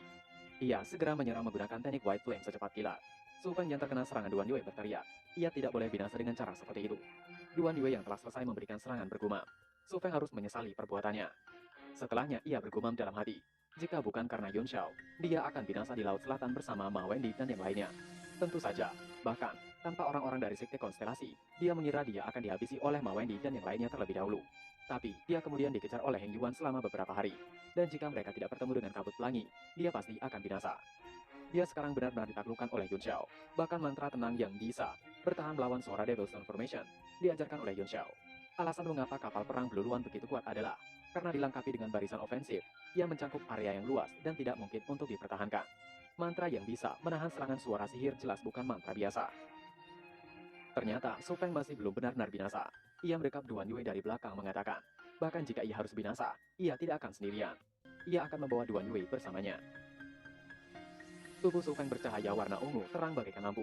Namun Duan Yue segera menjekram Su Feng dan melemparkannya. Timing yang sangat cepat. Sepersekian detik setelah Duan Yue melempar Su Feng menjauh darinya. Ledakan. Di atas kapal terlihat sangat besar. Suara ledakan, gelombang keju dan gelombang energi terasa di segala penjuru kota Qinghai. Orang-orang yang ada di bawah pertempuran itu benar-benar terkejut. Ketika mereka melihat Su Feng meledak sendiri dan banyak martial grandmaster dimusnahkan. Mereka menjadi bisu karena takjub. Sementara itu, para murid dari Sekte Konstelasi yang terlempar keluar dari kapal perang, ketakutan saat mereka menyaksikan hal itu terjadi. Dalam hati mereka, Su Feng adalah sosok yang agung seperti dewa, dan dia juga salah satu dari sedikit ahli top di Qinghai. Dapat dikatakan bahwa, jika dia bertemu dengan musuh yang tidak dapat dia kalahkan di Qinghai, dia tidak akan memiliki masalah untuk melarikan diri. Tapi sekarang, dia meledakkan dirinya sendiri di depan mata mereka dan berubah menjadi debu. Kembali ke kapal Blue Luan, terlihat Duan Yue telah kehabisan waktu dan kembali menjadi seorang martial grandmaster bintang 7. Dengan melihat ke bawah tepat di mana kota Qinghai berada, ia bergumam, itu sungguh tepat pada waktunya. Ia segera kembali ke dalam kapal dan memanggil Yun Xiao. Bagaimana keadaan di dalam kapal? Dari dua kapal perang Blue Luan yang melayang sepanjang hari di atas Qinghai, satu tiba-tiba bergerak di depan mata semua orang. Itu mengejutkan orang-orang di Qinghai, dan mereka merasa sulit untuk percaya. Karena kapal Blue Luan itu telah bertahun-tahun terparkir di udara. Tapi sekarang bergerak begitu saja. Kapal Blue Luan terus dan terus meninggalkan kota Qinghai melewati lautan. Kapal Blue Luan adalah kapal perang yang begitu besar. Jadi setiap pergerakannya menghasilkan gelombang besar di lautan. Orang-orang yang di kota Qinghai masih saja tertegun dengan keajaiban yang baru saja mereka lihat. Orang-orang mulai berkumpul saling berbincang tentang siapa yang mengalahkan Su Feng, yang merupakan orang terkuat di Qinghai. Siapa yang mengambil alih kapal perang Blue Luan? Banyak opini yang terlempar dari mulut orang-orang. Ada seseorang yang mengatakan bahwa tentu saja itu adalah gabungan dari Sekte Pedang Terbang, Sekte Pembantai Harimau, dan Perpustakaan Foursquare. Siapa lagi yang bisa melakukan itu selain mereka? Seorang lainnya sedikit meragukannya. Apakah ketiga sekte itu memiliki kekuatan yang cukup? Karena setidaknya untuk menghabisi Su Feng sendiri memerlukan seseorang yang berada di tingkat Martial Emperor bintang 2. Di atas udara di kejauhan, tiga lelaki tua menyaksikan dengan wajah serius ketika kapal perang Blue Luan melaju pergi, terdiam untuk waktu yang lama. Mereka adalah pemimpin sekte Pedang Terbang, Sekte Pembantai Harimau, dan Perpustakaan Foursquare. Dilihat dari aura mereka, mereka semua adalah Grandmaster Martial bintang 9 puncak.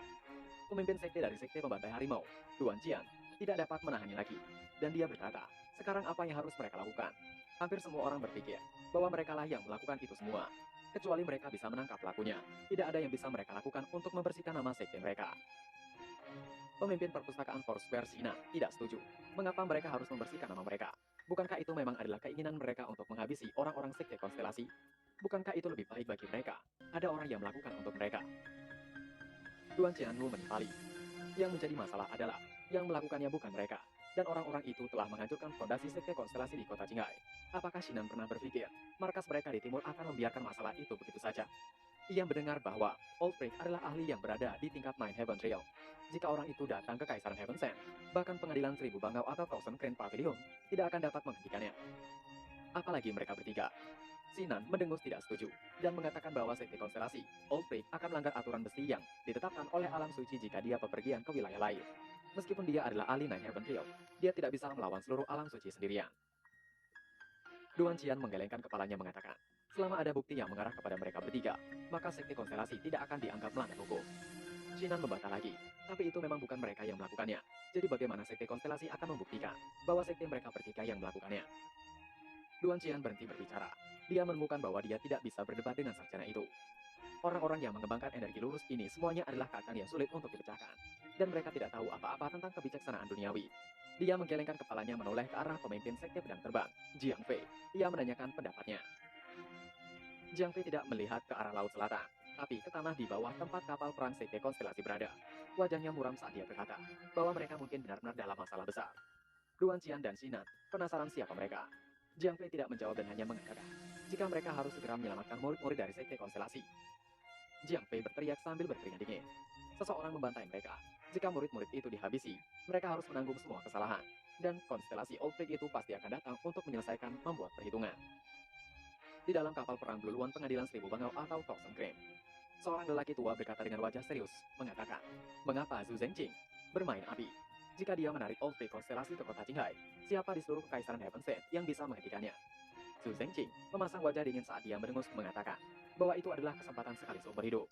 Menghancurkan cabang sekte konstelasi dan menarik Old Fig sekte konstelasi ke Qinghai dan menyingkirkannya. Menggunakan sekte lain untuk mengatasinya. Selama tidak ada yang salah, setidaknya setengah dari keuntungan di Qinghai akan menjadi milik Pengadilan Seribu Bangau. Penatua yang berkata dengan marah, tapi konsekuensinya terlalu serius. Jika Old Fig sekte konstelasi mengetahui bahwa Pengadilan Seribu Bangau yang melakukannya, bahkan ketua pengadilan tidak akan bisa melindungi mereka. Zhu Zhengjing mencibir dengan bangga. Penatua yang terlalu khawatir. Dengan sekte pedang terbang, sekte pembantai harimau, dan perpustakaan Foursquare sebagai kambing hitam, mereka akan aman. Keberuntungan berpihak pada yang berani. Jika Pengadilan Seribu Bangau begitu pengecut, bagaimana mereka bisa mencapai sesuatu yang besar? Penatua yang menggigil karena marah, tetapi tidak ada yang bisa dilakukan. Dan dia menyaksikan dengan cemas ketika para ahli dari Pengadilan Seribu Bangau, wajah mereka ditutupi dengan pakaian menghabisi murid-murid dari sekte konstelasi di bawah. Yun Shao mengemudikan kapal perang Bluluan ribuan mil ke laut selatan, dan kemudian dia menghentikannya di udara di atas air. Di sini sepi, tanpa tanda-tanda orang selama puluhan ribu mil di sekitar. Duan Yue berdiri di atas kapal perang dengan wajah pucat, menatap langit biru dan laut. Dia merasa sedikit tidak nyata dan dia bergumam pada dirinya sendiri. Mereka benar-benar merompak kapal perang Bluluan. Bagaimana itu mungkin? Dia terluka parah oleh ledakan itu, dan sekarang dia disegel lagi, sehingga basis kultivasinya turun kembali ke Martial Grandmaster bintang 7. Yang memperburuk kondisinya itu, kulitnya sangat tidak sehat. Yun Shao berdiri bolak-balik di kapal perang. Tampaknya tengah memeriksa kondisi kapal. Duan Yue yang melihat tombol-tombol di meja kendali itu bergumam. Apakah tidak masalah jika ia menekan satu tombol saja?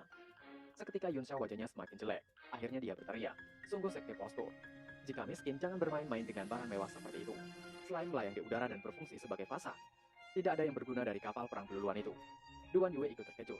Ia mengira Yun Shao memarahinya karena menekan satu tombol di meja kendali. Duan Yue yang sudah terbiasa dengan semua omelan Yun Shao, ia mendekati dan menanyakan, apakah Yun Shao tidak memperbaiki susunan ofensif dan defensif utama? Serangan Devil's Stone Formation saja sudah cukup untuk menandai nilai kapal perang ini. Yun Shao melirik Duan Yue mengatakan, apakah Duan Yue tahu berapa banyak Primordial Stone yang ia bayar untuk membuka perisai dan menyerang dengan Devil's Stone Formation selama 10 nafas? Melihat Duan Yue yang memiliki wajah kosong, Yun Shao melanjutkan, itu setara dengan 50.000 batu primordial kelas menengah. Itu membuat Duan Yue terkejut, dan dia hampir jatuh ke laut. Dia berteriak, apakah Yun Shao bercanda? 50.000 batu primordial stone, kelas menengah hilang dalam waktu singkat. Apakah Ray memakan batu primordial atau apa? Duan Yue mengutuk sendiri. Ia bahkan tidak bisa menghasilkan sebanyak itu dengan kerja keras selama 1 tahun. Yun Shao memijit lembut kepalanya karena pusing mengatakan, sebuah kapal perang tingkat 6 dapat mempengaruhi aliran, eritrosit, dan chi, dan pikiran seorang martial emperor. Jika bukan karena sejumlah besar chi primordial yang dilahapnya, apakah Duan Yue benar-benar berpikir Martial Emperor sangat lemah? Duan Yue membenarkannya. Martial Emperor dari alam 7 konstelasi sudah menjadi eksistensi tertinggi di Kekaisaran Heaven Sent. Itu memang fakta yang sangat menantang surga, bahwa artefak mistik tingkat 6 dapat mengganggu pikirannya. Dengan pemikiran itu, dia pikir masuk akal bagi kapal perang untuk melahap begitu banyak batu primordial dalam satu tembakan. Duan Yue meninggalkan pemikiran itu dan melirik pada alkemis yang masih tertinggal di kapal perang itu. Apa yang akan Yun Shao lakukan kepada mereka? Keempat alkemis itu terkejut. Mereka terlihat pucat ketakutan dan memohon untuk tidak menghabisi mereka. Mereka adalah seorang refiner tingkat 3. Mungkin akan berguna untuk membantu. Di masa lalu, Duan Yue mungkin mengira 4 orang itu tak ternilai harganya.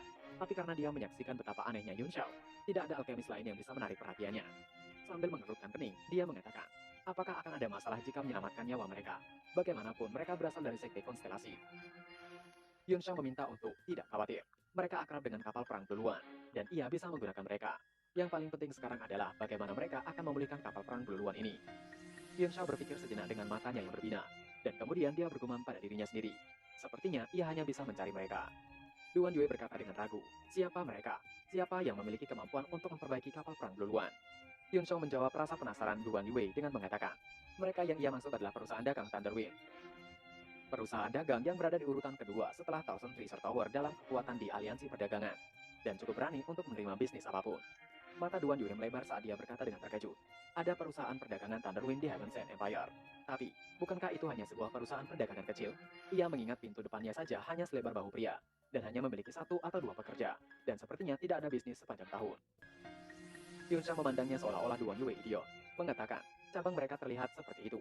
Di seluruh benua, apakah mereka harus membangun gedung megah untuk menjadi perusahaan dagang yang besar? Duan Yue sudah terbiasa dengan sikap Yun Xiao yang sombong. Ia mengatakan bahwa Yun Xiao mengatakan mereka, Thunderwheel, cukup berani untuk menerima bisnis apapun.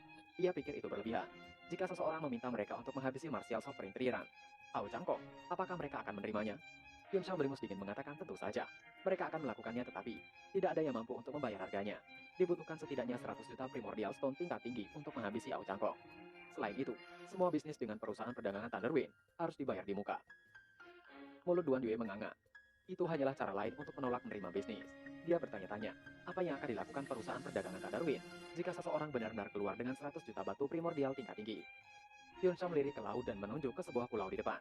Mereka akan mendarat di pulau itu. Kapal perang Blue Luan terlalu besar dan tidak bisa dimasukkan ke dalam cincin penyimpanan. Ia akan meletakkan array di pulau dan menyembunyikannya untuk sementara waktu. Setelah itu, mereka akan pergi mencari orang-orang dari perusahaan perdagangan Thunderwind. Mereka kini telah tiba di pulau yang mereka tuju. Segera sebuah array dengan lebar lebih dari 100 meter diletakkan, diisi dengan banyak batu primordial. Yun Xiao juga mengajak untuk para alkemis itu pergi bersama. Keenam alkemis dipenuhi dengan rasa pencapaian. Mereka sangat kagum pada Yun Xiao, sejak dia memperbaiki susunan ofensif dan defensif utama kapal perang Blue Luan. Mereka tahu, dia pasti eksistensi yang jauh lebih unggul dari mereka dalam alkemis. Hanya dalam 1 hari, mereka telah belajar lebih banyak daripada yang mereka pelajari dalam setahun. Setelah itu, pulau bersama dengan kapal perang Blue Luan di atasnya berangsur-angsur menjadi kabur. Seolah-olah kekosongan itu terdistorsi dan kemudian menghilang perlahan.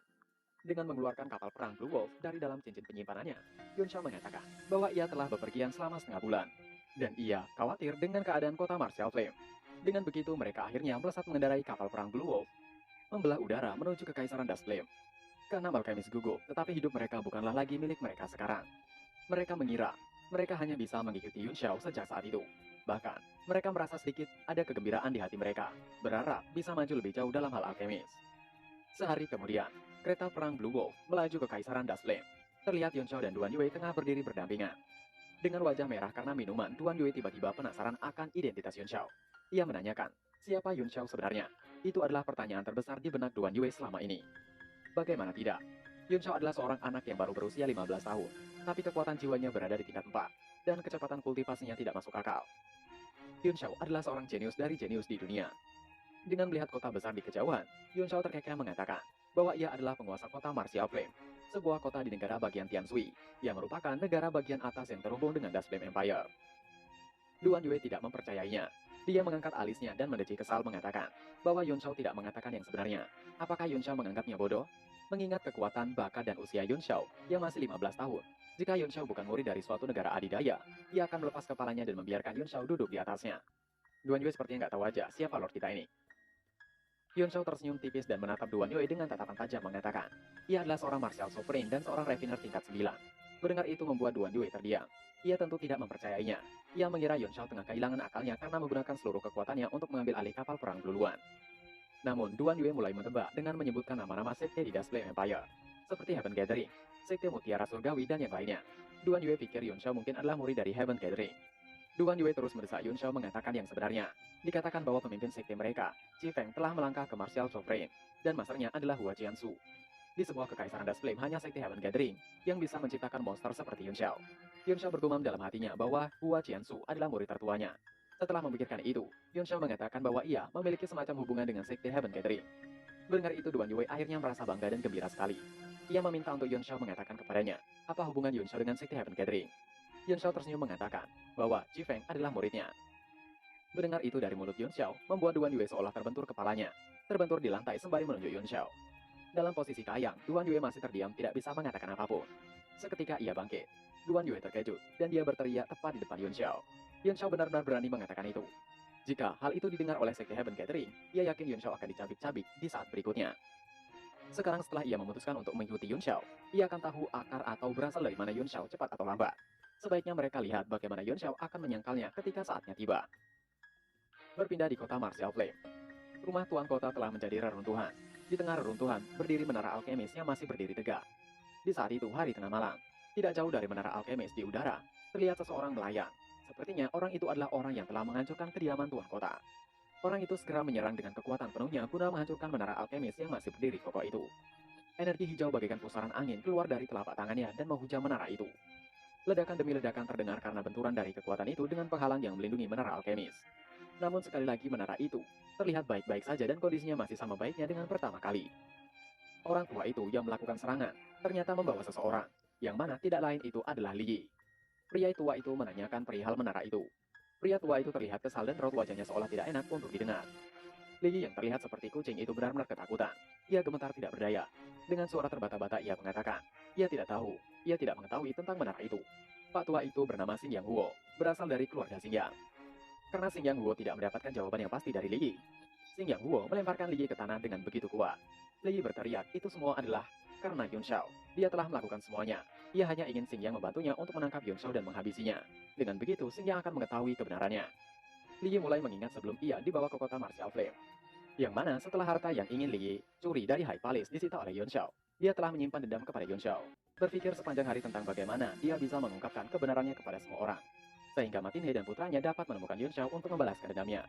Tepat ketika dia memikirkan rencana yang sempurna, lelaki tua yang menyebut dirinya Xing Yang Huo tiba-tiba muncul. Tanpa berkata apa-apa, dia menyerang dan membantai lebih dari setengah murid High Palace, dan kemudian memberikan pelajaran pada Matin He dan putranya selama 3 hari 3 malam, sebelum akhirnya menghabisi mereka. Pada saat Matin He dan putranya tewas, mereka tidak dapat mengetahui siapa yang menjebak mereka. Mereka tidak hanya kehilangan segalanya, tapi sekarang mereka juga kehilangan harta benda dan nyawa mereka. Setelah Xing Yang Huo menghabisi ayah dan anak itu, dia tidak mendapatkan jawaban yang dia inginkan, dan dia masih marah. Tepat ketika Xing Yang Huo hendak meratakan seluruh High Palace, Li Yi menyadari apa yang sedang terjadi dan sebuah ide datang ke kepalanya. Jadi dia menyalahkan semuanya kepada Yun Xiao, dan dia mengatakannya. Dia tidak tahu apakah Yun Xiao adalah orang yang memusnahkan keluarga Xing Yang, tapi setidaknya dia melihat Yun Xiao menjebak Xing Yang Ming dengan matanya sendiri, dan dia menduga pasti ada dendam di antara mereka. Dengan menyalahkan semuanya pada Yun Xiao, tidak hanya akan membuatnya tetap hidup untuk sementara waktu, tapi juga akan membawa Yun Xiao menjadi musuh besar. Dia bisa menghabisi 2 burung dengan 1 batu. Kemudian Xing Yang Huo membawa Li Yi dan murid-murid yang tersisa, sekitar selusin dari mereka, ke Martial Flame. Setelah mencari di kota dan tidak menemukan Yun Xiao, Xing Yang Huo menjadi marah dan menghancurkan seluruh mansion tuan kota dengan 1 pukulan. Saat itulah dia menemukan menara aneh, yang tidak terbuka di bawah serangannya yang kuat. Kembali pada kesadaran Li Yi yang telah terbentur tanah. Xing Yang Huo berteriak untuk Li Yi mencari Yun Xiao kemanapun. Xing Yang Huo berjalan di sekitar menara, dan kemudian dia menangis berulang kali mendorong telapak tangannya ke depan dan mengeluarkan aliran api. Segera lautan api hijau menelan seluruh menara, perlahan-lahan membakarnya. Dia mengira Yun Xiao bersembunyi di dalam menara dan menggunakan formasi untuk bertahan melawan api. Pertahanan yang kuat seperti itu menghabiskan banyak batu primordial. Jadi meskipun dia tidak bisa memecahkannya sekarang, selama dia membakarnya cukup lama, sampai energinya habis, orang-orang di dalamnya harus menghadapi kemusnahan mereka. Xing Yang Huo mengerutkan kening dan mendengus dingin sambil berkata pada dirinya sendiri. Sebaiknya mereka lihat, berapa lama Yun Xiao bisa bertahan. Api Blue Lotus Earth-nya tidak akan padam dan dapat menyala selama 1 tahun penuh. Ia tidak akan percaya Yun Xiao bisa bertahan selama 1 tahun penuh di dalam menara itu. Ribuan mil ke atas, selusin prajurit berdiri di udara, melihat ke bawah diam-diam. Mereka dibagi menjadi 3 kelompok. 3 orang di depan adalah Zhu Jin, Xin Pi, dan Aurija. Sementara sisanya di belakang mereka adalah para ahli yang dikirim oleh berbagai keluarga aristokrat, kerajaan Fireflame. Basis kultivasi mereka jauh lebih lemah daripada 3 pria di depan. Jadi mereka tidak berani maju. Mereka telah mengikuti di belakang Xing Yang Huo, ingin melihat akhir dari cerita. Bahkan ketika High Palace dihancurkan, mereka menyaksikan dari jauh tanpa melakukan apapun. Xing Yang Huo tahu dia telah diikuti oleh sekelompok orang itu. Dan meskipun dia marah, tidak ada yang bisa dia lakukan. Zhu Jin menyilangkan tangannya di depan dengan mengelus dagunya, dan mengerutkan kening mengatakan, memang ada yang aneh dengan kota Martial Flame. Ia menanyakan pendapat dari Xin Pi. Apa ray di dalam menara kecil itu? Ia tidak percaya itu bisa menahan api bumi Blue Lotus Xing Yang Huo dan menghalangi indra ilahi mereka semua. Bukankah itu menara yang luar biasa? Xin Pi juga curiga. Dia menyipitkan mata menatap ke arah menara, tetapi dia tidak bisa melihatnya. Apakah tuan kota Martial Flame benar-benar melenyapkan keluarga Xing Yang? Itu tidak masuk akal. Bahkan keluarga kekaisaran Tian Sui tidak memiliki kekuatan seperti itu. Tapi menara. Xin Pi tidak melanjutkan kata-katanya. Menara itu hanya setinggi 4 hingga 5 meter dan kelilingnya sekitar 12 meter. Itu dibangun untuk menyembunyikan tablet alam ilahi. Jadi penampilannya jelek dan tidak memiliki estetika. Tidak ada yang menyangka bahwa ada artefak mistik luar angkasa di dalamnya. Lagi pula hal semacam itu sangat langka sehingga bahkan keluarga kekaisaran, Dust Flame Empire, belum pernah melihat sebelumnya. Karena itu, semua orang mengira menara itu didukung oleh sebuah array. Dengan ekspresi tidak pasti di wajahnya, Audija mengatakan dengan lembut bahwa ia ingin tahu berapa jarak maksimum yang bisa dipertahankan oleh array itu. Menara itu benar-benar jelek, tetapi pasti ada sesuatu yang sangat penting di dalamnya. Jika tidak, itu tidak akan dilindungi oleh array seperti itu. Dari apa yang ia tahu, array itu sebanding dengan susunan pelindung gunung kecil. Kata-katanya langsung membuat yang lain berpikir, jika array itu bisa diperbesar, nilainya tidak terukur. Api Blue Lotus Earth Xinjiang Huo hampir sekuat serangan Martial Emperor, namun itu tidak bisa menghancurkan array menara. Di sisi Xinjiang Huo, dia melirik ke arah di mana Audija dan yang lainnya berdiri. Dalam hatinya bergumam, mereka hanya melihat dari kejauhan, ia akan bermain dengan mereka. Setelah ia selesai dengan urusannya, dia mengeluarkan segel mantra dan melemparkannya ke dalam api bumi yang berkobar. Nyala api membumbung tinggi dan warnanya semakin cerah. Tiba-tiba di belakang Xinjiang Huo, terlihat siluet seseorang, yang mana itu mengejutkannya. Sosok itu mulai menampakkan wajah muda yang aneh. Mata pemuda itu berkilau seperti bintang, dan tubuhnya memancarkan aura mencekam seolah ingin membantai. Aura pemuda itu bahkan membuat seorang martial grandmaster bintang 9 puncak menggigil. Xinjiang Huo penasaran. Dengan sedikit keringat dingin di wajahnya, ia menanyakan identitas Yun Xiao. Dalam hatinya bergumam, bahwa pemuda itu hanyalah seorang martial lord. Tapi bagaimana bisa membuat seorang martial grandmaster seperti dirinya menggigil seperti itu? Ribuan mil di atas, pupil Zuzin tiba-tiba mengerut saat dia berteriak. Pemuda itu adalah dia. Semua orang terkejut melihat pemuda itu yang tidak lain adalah Yun Xiao. Kembali kepada Xinjiang Huo yang menanyakan identitas Yun Xiao sekali lagi. Tapi sebelum mendapatkan jawaban dari Yun Xiao, Li yang di tanah segera bangkit dan berteriak bahwa itu adalah orangnya. Itu adalah Yun Xiao yang menghancurkan keluarga Xinjiang. Xinjiang Huo terkejut. Api Blue Lotusnya adalah api aneh dari langit dan bumi, sangat brutal dan kuat, dan bahkan seorang Martial Emperor tidak berani menyentuhnya secara langsung. Untuk memperbaiki benih api inilah, dia mengabaikan basis kultivasinya. Jika tidak, dia akan melangkah menjadi Martial Emperor. Namun setelah memperbaiki api, bahkan seorang Martial Emperor bintang 1 pun tidak akan berani melawannya. Tapi, bocah ini hanyalah Martial Lord bintang 1, jadi bagaimana dia bisa menahan api anehnya? Wajah Yun Xiao semakin menggelap, tubuhnya yang terbakar api, tapi ia tidak terluka. Ia berjalan mendekatinya sembari menanyakan siapa Xinjiang Huo. Saat kaki Yun Xiao telah melangkah lebih dekat, tiba-tiba api yang ada di sekelilingnya padam seolah-olah ada sebuah energi yang meniupnya. Li juga terkejut dengan adanya Yun Xiao. Ia berpikir bahwa Yun Xiao akan segera dibakar oleh api Xinjiang Huo. Namun Xinjiang Huo tidak melakukannya. Apakah Xinjiang Huo menginginkan jawaban dari Yun Xiao? Li segera berteriak pada Xinjiang Huo bahwa Yun Xiao adalah orang yang licik. Jika diberi kesempatan untuk Yun Xiao melawan, ia meminta untuk Xinjiang Huo segera membakarnya. Jadi tidak akan terlalu berbahaya. Namun Xinjiang Huo tidak langsung mengikuti perintah Li. Ia mendorong Li menjauh dan berteriak, siapa Li yang berani memerintahkannya? Xinjiang Huo terlihat sedikit panik. Ia bergumam, api lotusnya tidak membakar tubuh Yun Xiao. Tapi malah apinya terlihat ketakutan akan sesuatu. Ia telah berlatih dengan apinya selama beberapa tahun dan ia telah memiliki koneksi yang dalam. Dan seolah-olah telah menyatu dengan apinya. Tapi apa yang ia rasakan sekarang ini adalah perasaan takut. Jika digambarkan, api milik Xinjiang Huo terlihat sangat kecil tengah gemetar di hadapan Yun Xiao. Kini tubuh Xinjiang Huo juga terlihat gemetar. Ia mengatakan bahwa dirinya adalah Xinjiang Huo. Ia juga memberi pertanyaan pada Yun Xiao. Apakah Yun Xiao yang telah memusnahkan keluarga Xinjiang miliknya? Yun Xiao menanggapi, ternyata itu adalah serangga keluarga Xinjiang yang tersisa. Sebuah cahaya dingin keluar dari mata Yun Xiao, dan awan menyala di antara alisnya hampir melompat keluar dari dirinya. Api berbentuk sayap burung terbentuk di punggung Yun Xiao. Yun Xiao juga menggunakan teknik body tempering yang membuat tubuhnya berwarna merah pekat. Karena hal itu, api di sekitar tampaknya terpengaruh oleh api Yun Xiao, hampir kembali ke tempat Xinjiang Huo berada. Di hadapan api True Phoenix, semua api lainnya harus mundur. Xinjiang Huo terkejut. Dia menjadi marah ketika mengetahui bahwa memang Yun Xiao yang memusnahkan keluarganya. Dalam hatinya khawatir akan api milik Yun Xiao. Ia yang masih penasaran menanyakan alasan Yun Xiao memusnahkan keluarga Xinjiang miliknya. Apakah keluarga Xinjiang telah menyinggung Yun Xiao? Dengan tatapan yang mengerikan, Yun Xiao berteriak. Keluarga Xinjiang telah menghabisi salah satu orangnya. Dan ia menghancurkan dan menghabisi semua orang keluarga Xinjiang sebagai balasannya. Dan ia tidak akan ragu mengambil semuanya dari keluarga Xinjiang. Li Yi, yang tadi dilempar oleh Xinjiang, terlihat berguling beberapa kali dan kepalanya terlihat terbakar oleh api hijau. Ia segera memadamkan api dengan teknik esnya. Ia benar-benar tidak bisa berbuat apapun akan hal itu. Saat rasa dingin telah memadamkan api yang membakar kepalanya, Li Yi segera melihat ke arah Yun Xiao. Matanya melebar dipenuhi dengan kekaguman. Meskipun mereka berdua adalah Martial Lord, dia merasakan jarak di antara mereka semakin besar. Ketika Yun Xiao masih seorang Grand Martial Master, dia tidak menganggapnya serius. Sekarang mereka berdua sama-sama Martial Lord. Aura dominan Yun Xiao menusuk matanya, dan dia menyadari bahwa dia bahkan tidak memenuhi syarat untuk menatap mata Yun Xiao. Kebencian yang mengerikan muncul di hati Li Yi, dan dia mengutuk berharap Yun Xiao akan dibogam sampai binasa oleh Xinjiang Huo. Yun Xiao yang tubuhnya telah diperkuat menggunakan teknik body tempering hingga membuat tubuhnya berwarna merah, dan ia menggunakan api Phoenix mengatakan dengan suara dalam bahwa Xinjiang Huo adalah dogi tua terakhir yang tersisa di keluarga Xinjiang. Dalam waktu singkat, keluarga Xinjiang akan benar-benar musnah dari benua. Xinjiang Huo semakin tidak terima. Ia berteriak seharusnya Yun Xiao melihat dirinya sendiri. Lubang hidung Xing Yang Huo melebar.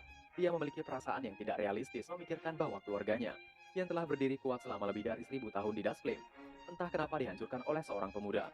Dia lebih bersedia menerima jika dihancurkan oleh High Palace. Ia mengangkat tangannya di udara dan mengeluarkan apinya. Sekali lagi ia berteriak. Setelah ia menghabisi Yun Shao, ia akan menghabisi orang-orang Yun Shao satu persatu secara perlahan.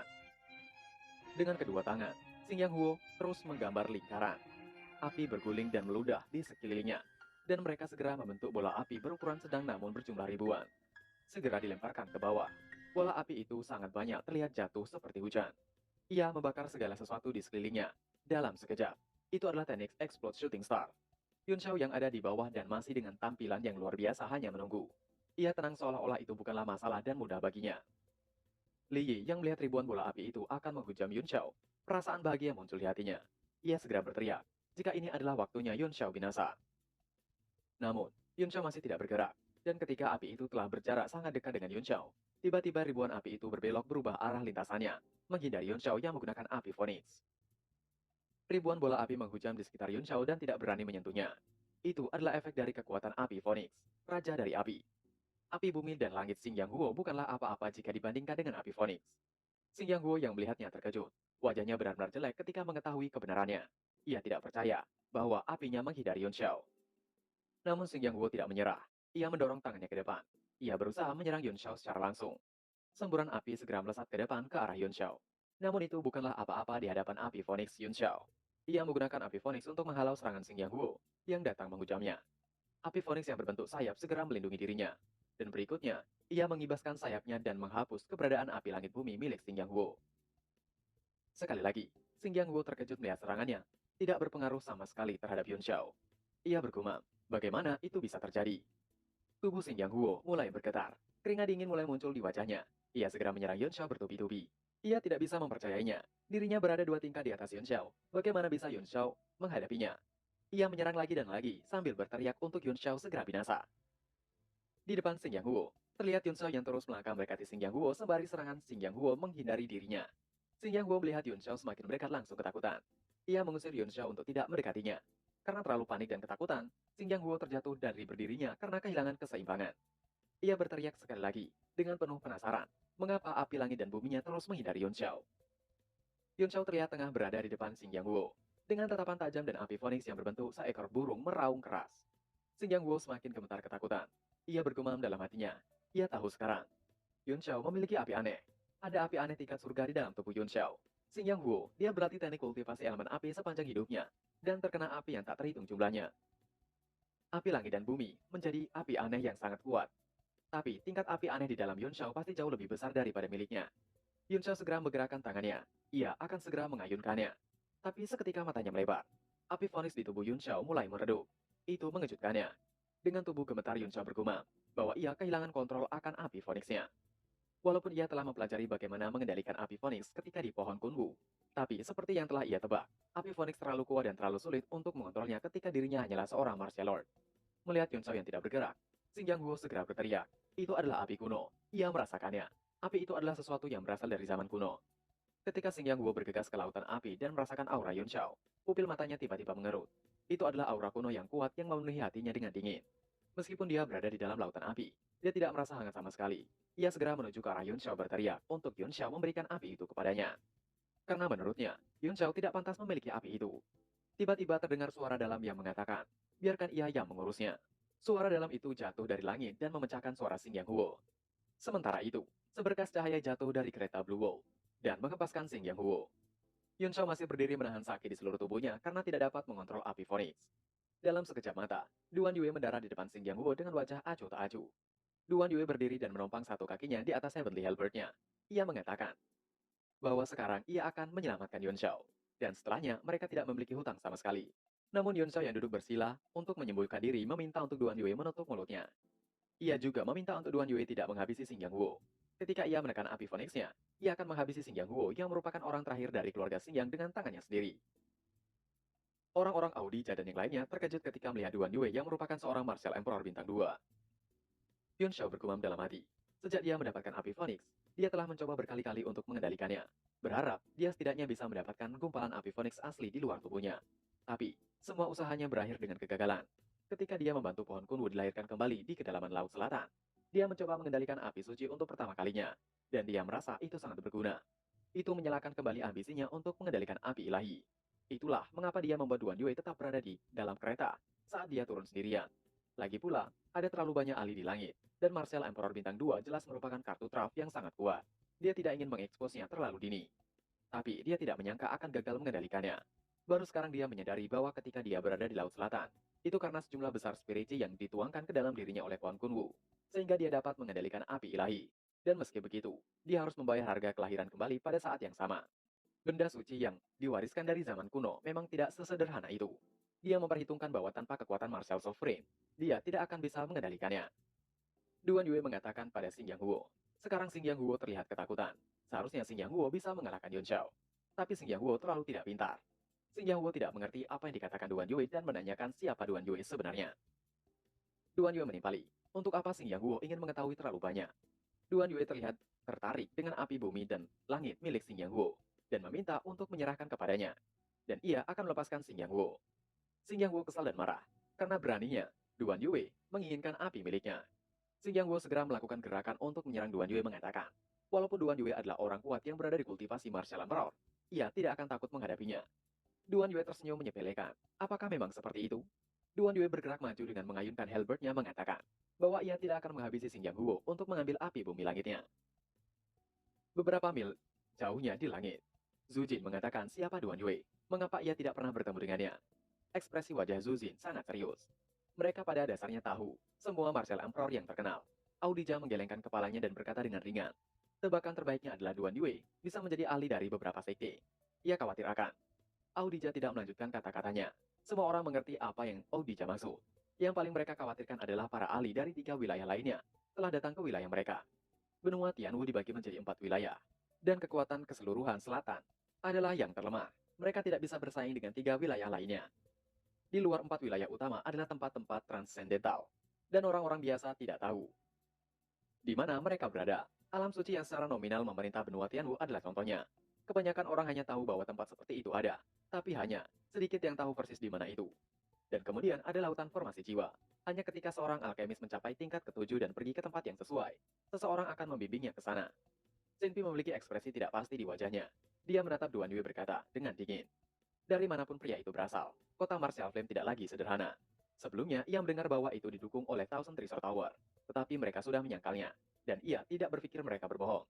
Jika begitu, siapa di belakang kota Martial Flame? Ada kilatan dingin di mata Audija saat dia berkata, sekarang, Gunung Meru akan terbuka. Tidak ada ruang untuk kecelakaan apapun. Mengapa mereka tidak turun untuk menangkap orang itu dan menginterogasinya? Wajah Xinpi berubah serius saat mengatakan tidak. Mereka tidak bisa melakukan itu. Benar, Gunung Meru akan segera dibuka dan 3 wilayah lainnya mengincarnya dengan iri. Tetapi mereka tidak melakukan sesuatu yang terlalu berlebihan. Jika ada kekuatan yang ingin masuk, mereka ingin Dasplin berada di dalam masalah. Dan semakin besar semakin baik, sehingga mereka dapat memiliki kesempatan. Selama Dasplin tidak bergerak, tidak ada yang berani melawan aturan besi alam suci secara terang-terangan. Audija meremehkan aturan besi yang dimaksud, meskipun tidak ada yang berani melakukannya secara terang-terangan. Setiap kali gunung itu terbuka, selalu ada murid dari negara adidaya itu. Diakhiri dengan umpatan kesalnya. Xinpi melirik mengatakan bahwa bagaimana mungkin ada keadilan mutlak di dunia ini. Sudah sangat baik untuk mempertahankannya di permukaan. Xinpi memerintahkan bahwa mulai hari itu juga, masukkan Martial Flame dalam daftar pantauan. Selama Martial Flame tidak membuat masalah, biarkan saja. Mereka akan kembali mengurusnya setelah Gunung Meru dibuka. Zuzin menanyakan pendapat Xinpi. Apakah menurut Xinpi, Xing Yang Huo akan menang? Xinpi tanpa ekspresi, dan dia hanya berkata dengan ringan. Selalu ada peluang dalam krisis, tetapi mereka memiliki perbedaan basis kultivasi. Kecuali musuhnya adalah seorang pemula yang tidak berpengalaman. Xing Yang Huo tidak memiliki peluang untuk menang. Kembali pada pertarungan Duan Yue. Duan Yue mengatakan, meskipun sulit untuk dirinya mengalahkan Xing Yang Huo dengan api putihnya, tapi jangan pikir ia tidak memiliki trik lain di tangannya. Duan Yue melepaskan halberdnya, dan api putih mulai mengalir bagaikan air yang tenang. Duan Yue menggulung api Xing Yang Huo, dan Duan Yue bergerak layaknya seorang penari membawa bendera. Ia mengendalikan api Xing Yang Huo dengan api miliknya. Dan dengan segera, Duan Yue melemparkan api Xing Yang Huo dengan begitu mudah. Xing Yang Huo terkejut, meskipun gerakan Duan Yue tidak kuat. Itu adalah teknik bela diri elemen air yang otentik, dikombinasikan dengan basis kultivasinya yang lebih tinggi. Itu dengan sempurna menekan api sebelumnya. Duan Yue tersenyum mengatakan, ia telah belajar banyak dari para orang berkepala ikan itu. Ternyata, ketika Duan Yue dan orang Firefist dikurung ke dalam api Yunshao, Duan Yue meminta untuk diajarkan gerakan untuk mengontrol air. Dan saat ini Duan Yue menggunakan gerakan itu untuk mengontrol apinya. Yun Xiao sedikit terkejut bahwa Duan Yue akan menggunakan langkah ini. Teknik bela diri terkuatnya tidak diragukan lagi berhubungan dengan api. Tetapi, api putih terbaiknya jelas tidak sebanding dengan api bumi langit. Oleh karena itu, daripada menggunakannya, dia mungkin juga menggunakan teknik bela diri elemen air yang tak dikenal. Dia jelas mengandalkan basis kultivasi tingkat yang lebih tinggi untuk secara langsung menekan Shen Yang Wu. Selain itu, teknik bela diri elemen air lembut, dan daya serangnya tidak kuat, dan bisa menghindari untuk menghabisi Shen Yang Wu secara langsung. Memberinya waktu untuk mengekstrak api langit bumi. Yun Shao terkejut. Dia tidak menyangka pria yang tampak bodoh itu memiliki pengalaman tempur dan intuisi yang begitu kaya. Kembali di atas udara, Xin Pi mengerutkan kening saat dia menghela nafas mengatakan bahwa Duan Yue benar-benar ahli yang tangguh dalam pertempuran. Xing Yang Wu tidak memiliki peluang untuk menang. Xing Yang Wu yang terlihat telah tidak karuan. Tubuhnya gemetar mengatakan untuk Duan Yue tidak arogan. Walaupun ia harus binasa, ia akan membawa seluruh kota Martial Flame bersamanya. Tiba-tiba, api hijau bergulung bagaikan angin puyuh. Xing Yang Wu yang berada di tengah-tengahnya berteriak, jika Duan Yue menginginkan apinya, maka Duan Yue bisa mengambilnya ketika mereka berada di dalam kubur. Duan Yue terkejut. Ia mericik kesal karena Xing Yang Wu sangat keras kepala. Dari atas udara, terdengar suara Xing Yang Wu yang mengatakan bahwa ia akan membawa seluruh kota hancur bersamanya. Zhu Jin mulai panik, karena Xing Yang Wu akan menggunakan api langit buminya untuk meledakkan seluruh kota. Jika itu terjadi, maka seluruh kota akan hilang. Audica menimpali. Tidak ada hubungannya dengan mereka. Ia menyayangkan bahwa mereka tidak bisa mengetahui formasi apa yang digunakan pada menara itu. Gerbang ruang waktu membelah kehampaan, yang merupakan jalan untuk mereka pergi. Wajah Xin Pi tampak muram dan sepertinya juga setuju. Meskipun seluruh Martial Flame akan terbakar, dan setiap orang di kota kemungkinan besar akan binasa. Di mata para ahli, itu tidak ada bedanya dengan menghabisi semut di seluruh kota. Kembali pada pertarungan, Xing Yang Wu terlihat berteriak sekeras-kerasnya mengerahkan seluruh kekuatannya. Tepat ketika Xing Yang Wu menjadi gila, sebuah suara menghina datang ke telinganya. Apa yang membuat Xing Yang Wu berpikir, dia pantas menghancurkan kota Martial Flame? Itu membuat Xing Yang Wu terdiam. Dia mengikuti suara itu dan melihat Yun Xiao menatapnya dengan jijik. Dia membeku dan melihat sepasang mata merah pekat. Kepalanya tiba-tiba menjadi ribut, dan dia kehilangan kesadarannya untuk sesaat. Sedangkan Yun Xiao terbang di udara. Tetapi, yang dilihat Xing Yang Wu adalah bukan Yun Xiao, melainkan menara jelek dengan mata merah menyala menatapnya dengan ngeri. Dalam ilusinya, ia tengah dikejar oleh menara mengerikan. Ia mencoba untuk melarikan diri, dan ia berteriak bahwa itu bukanlah hal nyata. Ia tidak akan jatuh dalam trik kecil seperti itu. Ia juga penasaran siapa Yun Xiao sebenarnya. Setelah bersusah payah untuk melepaskan diri dari serangan jiwa, akhirnya ia kembali ke kesadarannya. Keterkejutan batinnya tak terkira. Tapi yang membuatnya semakin putus asa adalah ketika dia melihat Duan Yue menghantamnya langsung ke dadanya. Api langit bumi yang secara spiritual terhubung dengannya dan menjadi sangat ganas, mulai terhisap oleh tangan Duan Yue. Xing Yang Guoya mengetahui apinya telah diambil oleh Duan Yue. Ia berteriak tidak terima. Duan Yue segera mengempaskan Xing Yang Guo ke belakang karena Xing Yang Guo akan meledakkan diri. Ketika api langit bumi itu ada di tangan Duan Yue, ia mengatakan, ia perlu menekan api langit bumi untuk saat ini. Api itu akan hancur dan menghilang, dan akan sulit untuk ditemukan lagi ketika telah menghilang.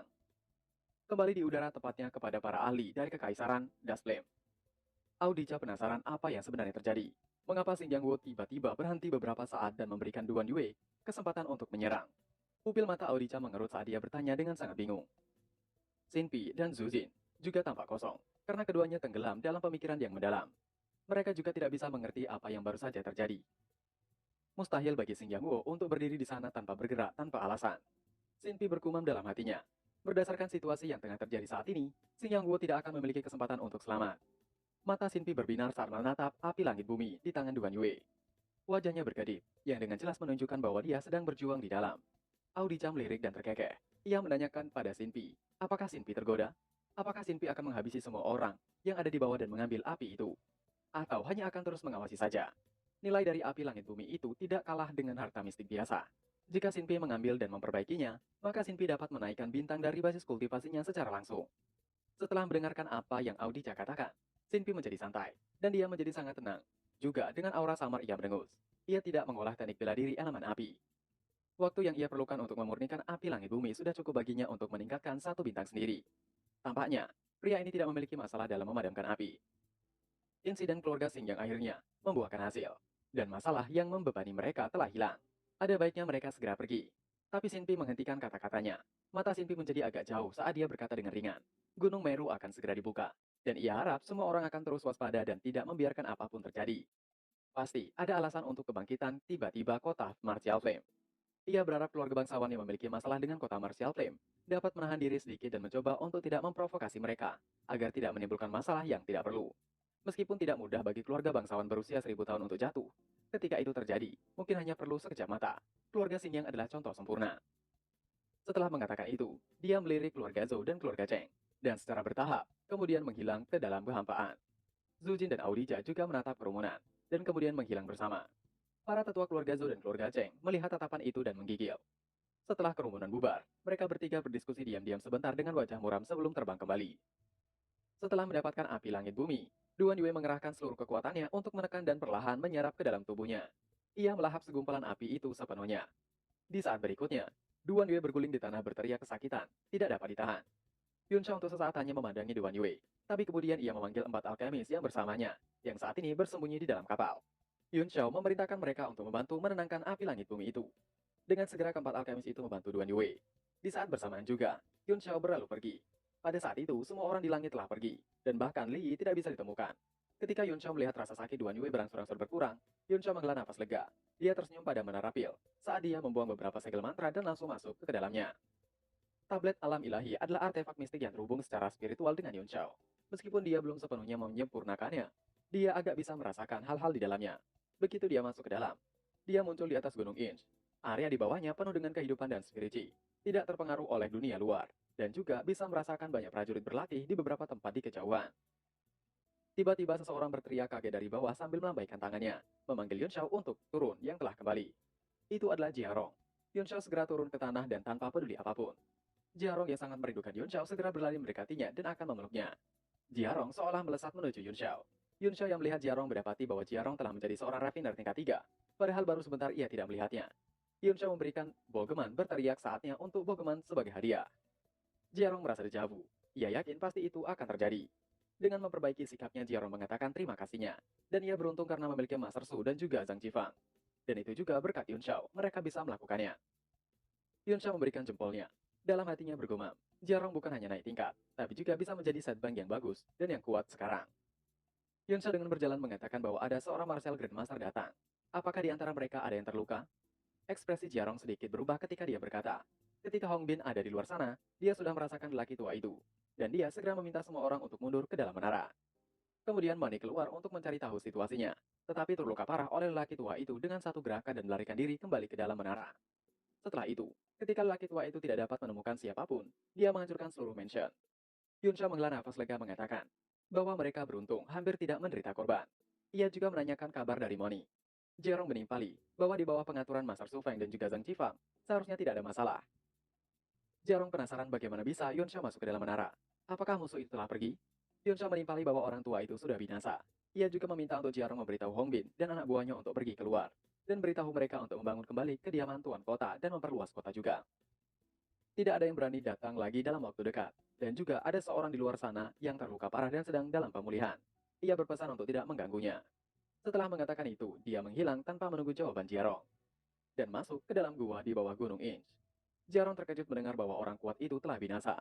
Dia mendengar dari Moni bahwa laki tua di luar kemungkinan adalah Martial Emperor, tapi orang itu telah binasa. Dia tidak tahu bagaimana itu terjadi. Seorang Martial Emperor adalah eksistensi yang menakjubkan, bahkan di Kekaisaran Dust Flame. Namun, satu orang telah binasa di Martial Flame. Jiarong sedikit takut. Seberapa besar masalah akan datang selanjutnya? Jiarong tidak bisa membayangkannya. Meskipun dia selalu memiliki keyakinan buta pada Yun Shao, dia tidak percaya bahwa Yun Shao dapat menghabisi seorang Martial Emperor. Jika kabar itu menyebar, seluruh kekaisaran Dust Flame akan terguncang. Apa yang tidak Jiarong ketahui adalah bahwa seluruh kekaisaran Dust Flame sudah terguncang pada saat itu. Jiarong bergumam, apakah tuan mudanya yang melakukan hal itu juga? Kembali kepada Yun Shao. Begitu ia masuk gua, dia merasakan aura bertiup ke wajahnya. Dark Thunder segera melompat menemui Yun Shao. Akhirnya, Dark Thunder menerobos ke tingkat 6, dan auranya yang sama sekali berbeda bahkan mengejutkan yang lain. Diselimuti energi iblis yang liar dan ganas. Dibatasi oleh garis keturunan mereka, binatang iblis umumnya sulit ditembus. Tetapi, begitu mereka melakukannya, mereka mengalami mutasi tertentu, dan kekuatan mereka jauh lebih besar daripada binatang buas dengan peringkat yang sama. Yun Shao mempelajari dengan cermat, dan menemukan bahwa ada jejak samar-samar di antara rambut Dark Thunder, dan di dalam matanya. Yun Shao menemukan bahwa itu adalah aura cahaya Raja Klan Iblis. Yun Shao terkejut saat ia dengan hati-hati merasakan aura emas samar dari Dark Thunder. Dia menangkupkan dagunya dan berkata pada dirinya sendiri, nenek moyang Dark Thunder pasti pernah melakukan kawin silang dengan Raja Klan Iblis, meninggalkan garis keturunan tersembunyi di dalam Dark Thunder. Yun Shao segera menurunkannya, mengatakan, ia sebenarnya ingin melihat kekuatan Dark Thunder yang sebenarnya. Tapi sekarang ia tengah sibuk. Ada satu hal yang harus ia segera kerjakan. Ia melempar Dark Thunder dengan kakinya ke arah pintu gua dan memintanya untuk menjaga. Tidak ada yang bisa diizinkan untuk masuk. Dark Thunder merasa senang karena diandalkan. Ia duduk dengan tenang di depan pintu dengan percaya diri pula. Yun Shao kemudian berjalan ke arah Meng Wu yang terbaring melayang di tengah formasi. Yun Shao melihat Meng Wu dan mengatakan dengan senyuman bahwa ia telah kembali. Yun Shao segera memeriksa kondisi Meng Wu. Tidak ada yang aneh dengannya kecuali dia dalam keadaan koma, dan vitalitasnya lebih kuat daripada orang biasa. Melihat wajahnya yang cantik, hati Yun Shao sedikit bergerak, dan segera mengeluarkan kayu bergizi jiwa. Orang-orang di lain gua terkejut ketika mereka merasakan aura Yun Xiao. Mereka segera pergi untuk melihatnya. Tetapi, mereka dihentikan oleh Dark Thunder, hingga mereka berhenti dan tidak meneruskan langkah kaki mereka. Ketika Menggu melihat bahwa dia sedang memperbaiki sesuatu di sebelah Menggu, mereka segera menahan napas dan tidak berani mengeluarkan suara mengganggunya. Yun Xiao memegang kayu bergizi jiwa di antara telapak tangannya dan memurnikannya secara langsung. Bayangan tangan Yun Xiao menjadi lebih banyak, dan mulai pemurniannya. Karena semua jiwa yang diserap oleh pohon Kunwu selama puluhan ribu tahun telah digunakan untuk memelihara roh pohon, kayu bergizi jiwa tidak murni. Yang perlu dia lakukan adalah mengekstrak gumpalan esensi jiwa dari sejumlah besar kayu bergizi jiwa untuk menembus jiwa Mengwu yang hilang.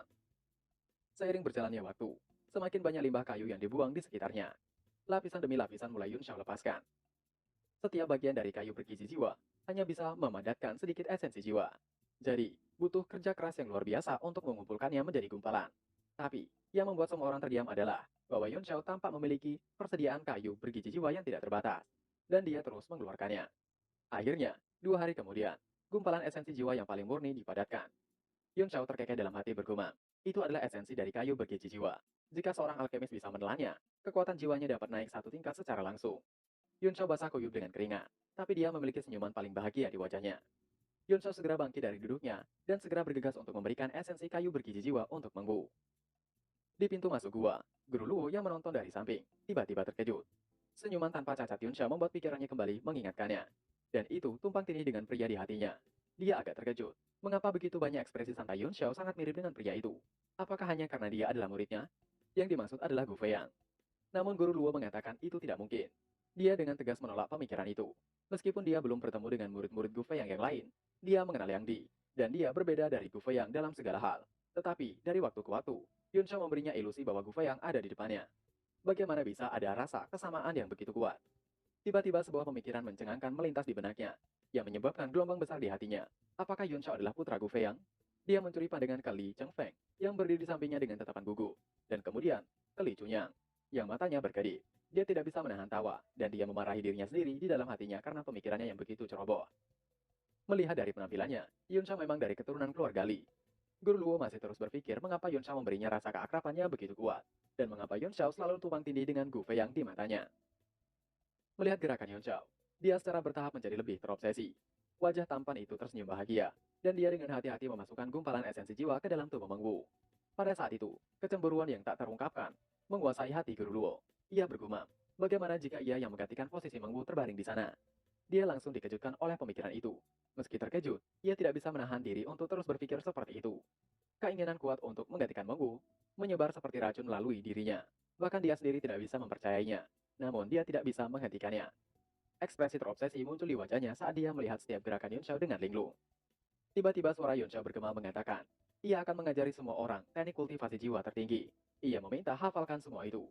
Guru Luo terkejut dan segera sadar. Dia juga seorang alkemis. Jadi dia secara alami tahu nilai itu. Guru Luo segera mendengarkannya dengan seksama. Yun Xiao mengerahkan jarinya ke dahi Meng Wu dan melafalkan perlahan sebuah kata. Ketika seorang pria lahir, dengan gerakan pertamanya adalah apa yang disebut jiwa binatang. Setelah itu diproduksi, itu berkembang menjadi apa yang disebut roh, dengan menggunakan benda-benda, unsur-unsur halus berlipat ganda. Dan jiwa juga roh menjadi kuat. Mereka melanjutkan dengan cara ini, tumbuh dalam kehalusan dan kecerahan, sampai mereka menjadi benar-benar spiritual dan cerdas. Ketika seorang pria atau wanita bisa meninggal dengan cara yang kejam, jiwa dan rohnya masih bisa menjaga. Kata-kata Yun Xiao bergema di gua seperti genderung, petang, dan lonceng pagi di biara. Tampaknya dia bermaksud untuk melewati Dao, karena bukan saja dia tidak menyembunyikannya, tapi suaranya naik dan bergema di seluruh gunung Inch. Pada saat itu, semua alkemis berhenti memurnikannya dengan ngeri, dan masing-masing menjadi kosong karena terkejut. Segera raut wajah mereka berubah menjadi kegembiraan liar dan memerah. Seolah-olah mereka baru saja mengambil beberapa afrodisiak dan bertemu dengan seorang gadis cantik tiada taranya. Zhang Qifeng tiba-tiba berhenti bekerja dan bergumam kegirangan bahwa itu adalah teknik kultivasi jiwa tingkat tertinggi. Kemudian dia dengan cepat menahan emosinya dan mendengarkan dengan penuh perhatian. Takut dia akan melewatkan satu kata. Jarong juga terkejut. Itu adalah suara tuan mudanya yang mengajarkan teknik kultivasi jiwa tertinggi. Semua orang menjadi sangat antusias. Yun Xiao berbicara lebih dari 1 jam sebelum dia berhenti. Melihat wajah tidur Mengwu, dia menghela nafas pelan mengatakan dengan menggunakan hal-hal elemen halus berlipat ganda. Dan jiwa dan roh menjadi kuat. Sekarang semua tergantung Mengwu. Dengan lembut, Yun Xiao berbisik untuk Mengwu segera sadar. Dia menghela nafas dan berbalik. Saat dia berbalik, air mata mengalir di pipi Mengwu. Seolah dia mendengar dan mengerti akan semuanya.